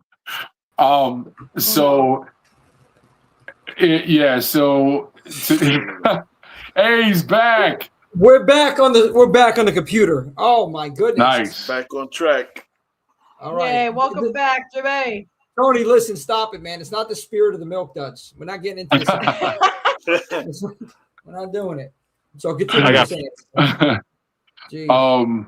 So like I was gonna say, I always tell people, because I've had people reach out to me and ask me, through the podcast, actually, we had a young lady who, man, I felt horrible for her. She was being plagued by so many different spirits, and I believe she said that it killed her son. It ended up, you know, I don't know the specifics about it. Yeah, somebody reached out to him on TikTok and was like, "Please help me," and we were like. Are we qualified for this? When she started saying that, right? Her son was killed. Yeah, it was bad. Yeah, so I ended up. Her son was killed. Yeah, so she said that her son was killed and that she was sick. She had a whole bunch of different like health issues that was going on. A run of really, really bad luck. She ended up losing her job. And so of course, the first thing that I asked her was, do you have any type of like, did you have beef with anybody? You know, do you have anybody in your anybody like in your circle or your family that, you know, made any type of threats? Did you have a disagreement with somebody? The one thing that I always ask people is, did anybody reach out to you that you don't normally hear from? Because when those things happen, that usually means that somebody did some dark witchcraft on you, or, you know, they hired somebody to put something on you. because and I'm probably going to get in trouble for this, right? Because they don't want me talking about this kind of stuff. Now, me telling you this right now, I want to say and clarify that I am in no way, shape, or form talking smack about witches, because I have a ton of witch friends, right? I got a ton of people that are great witches, but there are bad ones out there, right? And so if there's bad things that are going on in your life, if you have like a run of bad luck, if you're running into health issues and nothing seems to be going right, you got like car trouble, you got just everything is just going wrong. You're stubbing your toe, you're doing all types of stuff, right? Like, I mean, it's just horrible. Then all of a sudden you get a phone call or a message from somebody that you haven't heard from in a really, really long time, or somebody that you've had a disagreement with. It's 9 times out of 10, it's because they're trying to see if the things that they sent your way, if it's working, right? So if you have somebody that reaches out of nowhere and they're like, hey, just wanted to call and check up on you. I know it's been like 5 years or whatever, it's because they're trying to find out, they're trying to get a hint of if whatever they sent your way is actually working, So what I usually tell people, I'm like, hey, listen, I'm not the type of person, I can't help you without that shit trying to come and attach itself to me. So I just point them in the right direction. I've got a list of people that I can, get them in contact with and be like, hey, listen, if you're comfortable with these people, I know witches, I know curanderos, I know, babalaos, palomayambes, I know voodoo priestesses, I know, for whatever your flavor, I guess you could say, like whatever you need, I can point you in the right direction. But that's what I ended up doing with that young lady. And, I ended up pointing her in the right direction to like a spiritual practitioner friend of mine, and she ended up helping her out from what I understand. But yeah, thank goodness for that, man, because it can get bad, it can get real dangerous for some people. People can be petty, right? Like people can be real petty. And unfortunately, there are some people that are able to do certain things. I have a friend of mine who is a spiritual practitioner who was actually just on one of our last podcasts, right? A good friend of mine who's a spiritual practitioner, and they do a lot of work with the dead. So they do a lot of work with, they work in conjunction with spirits in order to get like specific things done, So for like people that don't necessarily know about this world, when you're hearing this kind of stuff, it can sound really, really scary. I think it's a mixed emotions when people hear this, because it's like part of them, they're intrigued. The other part may not believe in it. The other part may be terrified. Like, oh my God, like what can I do? Because you can't see this. This is something different. It's something foreign. It's not like we're dealing with another human being. We're dealing with spirits. So how do we combat that? And that's why you said there's different like spiritual things and doctors and like you go to the Botanica, as you said that and it's funny because like Botanicas are just those are places that the witch doctors, the curanderos, all that, those are the supply stores, right? That's where they go and they pick up the stuff that they need in order to perform a cleansing. But yeah, I've had my fair share of that. I've had people put witchcraft on me and all that kind of stuff. It's not fun at all, and it's hard. Sometimes it can be really difficult to get that stuff off of you. I really feel like sometimes. Oh yeah, somebody said this. Some are scam artists. Yeah, I believe. I think in every line of every business in general that you're selling something or there's money involved. There's always going to be somebody that's trying to scam somebody for whatever it is. I believe they're fake people. But then there are the real deal. Like there's people out there that I know that I don't know them like that, but I know enough that they're not trying to. They're trying to help you. They're trying to help you in any way they can. And I believe in this stuff, man. I believe that in brujeria, as they call it, right? The witchcraft. The witchcraft. Yeah. Yeah. Absolutely, man. I've had many run-ins with that kind of stuff, and yeah, it's can be a headache. And it's the negative Yeah. energy too. This goes back to that. This goes back to that negative energy. So like people's everyone has energy. I think even if somebody is not putting something on you with a spell, but if they're talking negative or they're, sending negative energy your way, that's gonna incite. That's gonna kind of like get spirits worked up. Yeah. It's a form of manifestation, right? But so your words, you can speak them into reality, right? Yeah. And that's the reason why that's why they call it spelling, right? The whole reason why they call it spelling. Like you can write things in your life that like you can literally write down a list of, goals or things that you want to see happen in the next year and whatever. And you're basically writing that into existence, right?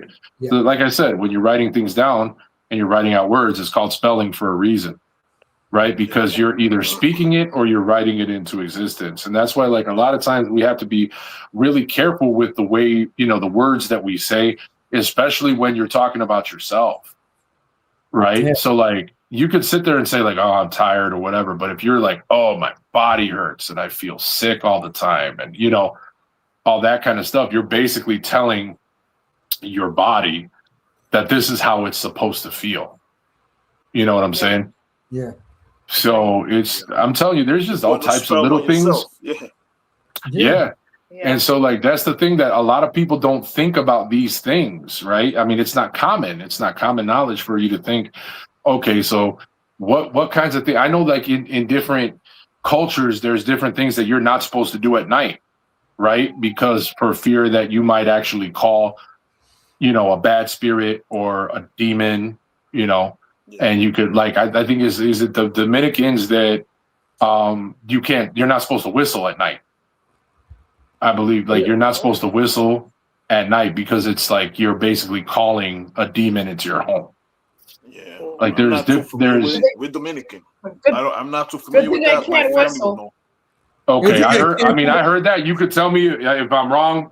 Listen, but like, I know that there's certain people that say that you can't speak a demon's name, like, because it's like almost calling it, inviting it, that type stuff. Yeah.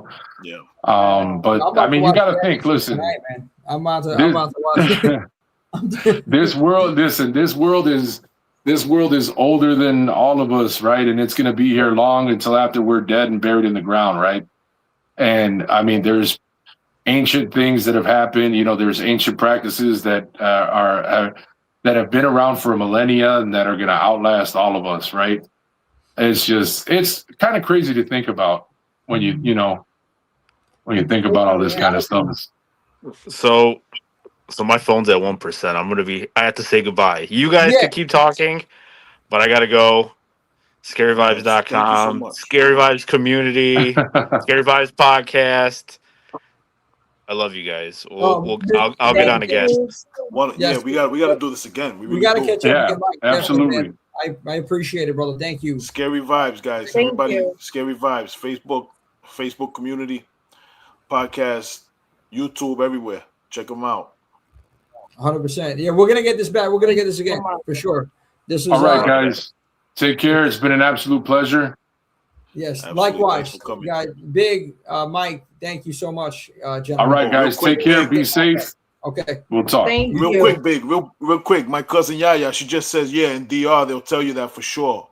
They don't play with shit like that. About the whistling at night. Yeah. That's it. Yeah, bro. Yeah, so, okay, brother. All right.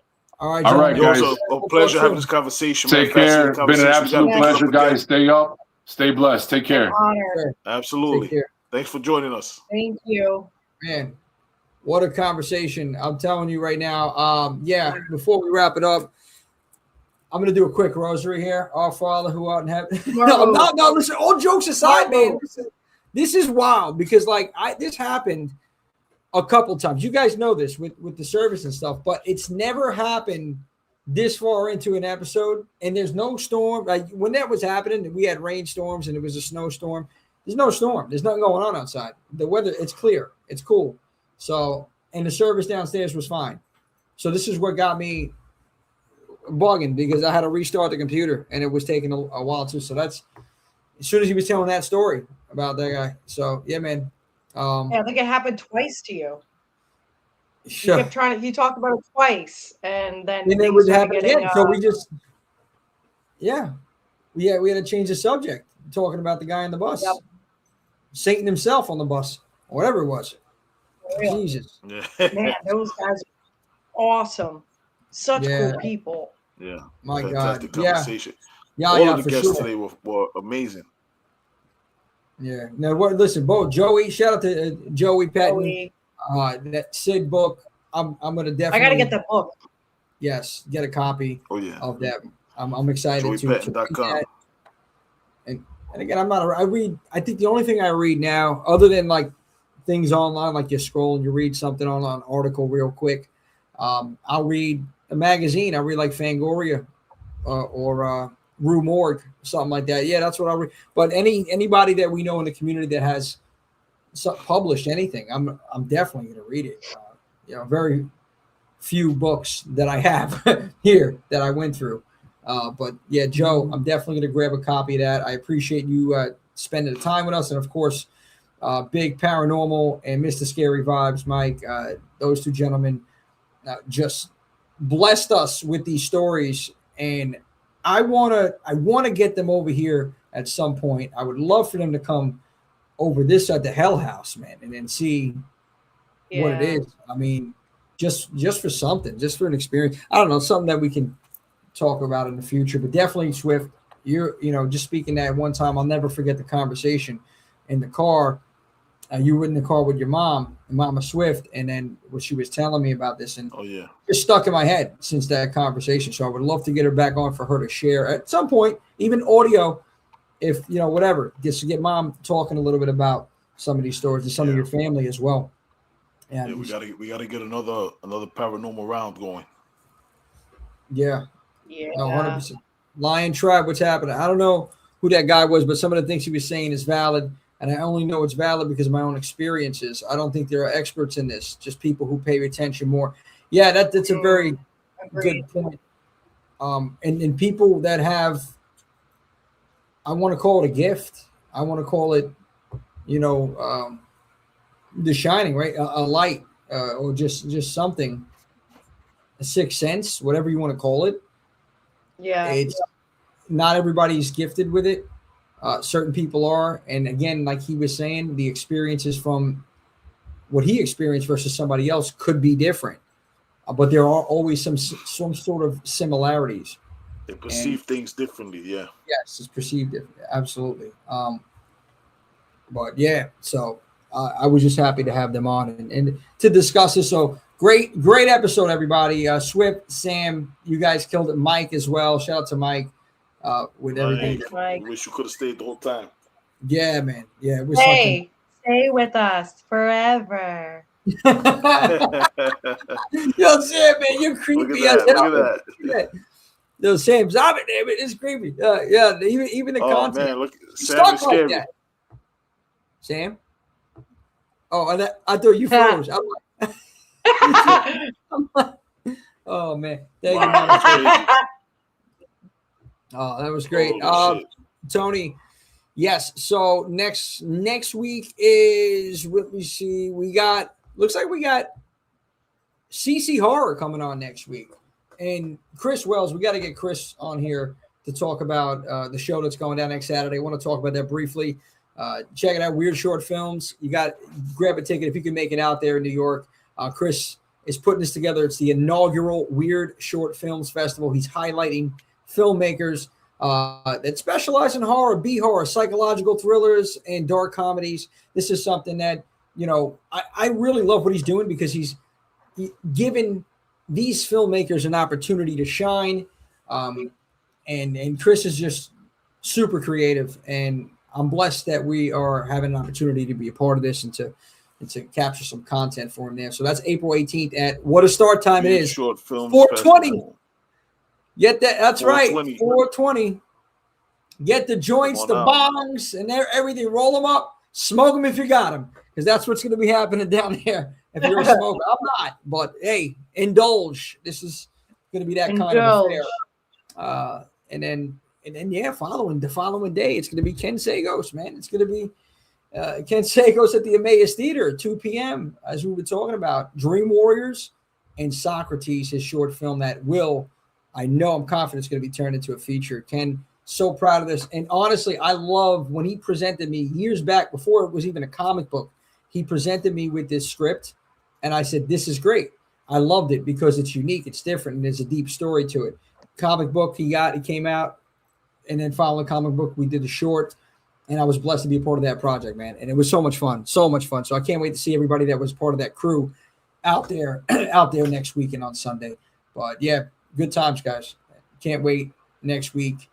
I appreciate you both. I appreciate Mike and everybody up in this chat sticking with us. Thank you guys in the chat. We appreciate you. Yeah, the chat was awesome tonight. Yeah. So I guess and Dalek Shalom, man. I want to hear some more of your stuff, man. Next episode, hit us with some more of those interesting tidbits that you were dropping in the chat. Yeah. Yeah, definitely, Moff. Yeah, definitely, Dalek. I appreciate that. I'm gonna go. Dalek says I'm 25 minutes into The Bride. I gotta say it's done, but I'm enjoying it. Hey, no, it's a fun movie. It's not a good movie, but it's a fun movie. You have a blast with it. I find those the most. It could be stupid. We've all seen films that are like you said, like just dumb, for lack of a better term or word, but they're enjoyable. They're just fun watches. Yeah. So, shout out to you, Dalek. Enjoy the rest of that film, and I appreciate all the input, everybody in here today. And before we sign out, I want to say that I want to show this video that we put together. And Sam, this is you. Yeah, we're going to show this real quick. It's a minute. It's a little over a minute. That's it. Minute 22. You and Josh promoting this. So here we go. Just take a look at this before we sign out here. My beautiful, sweet boy. Look at mommy. Yes. Oh, I miss you so much. Stand up and listen to mother. You have been summoned. People are waiting for you. May 1st and May 2nd. They're all waiting for you. Show them what you're made of. You cannot die. You will never die. My perfect boy.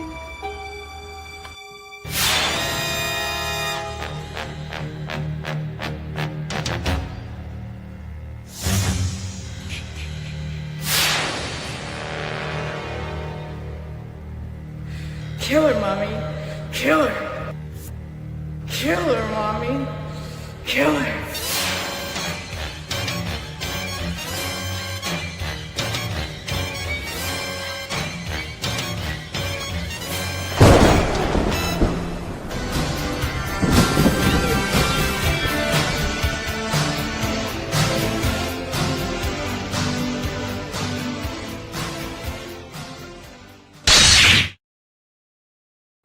Sam, tremendous performance, man. You and Josh, like Mrs. Voorhees, that was good stuff. Tony says that wig is fire. Great, Mrs. Voorhees, over there.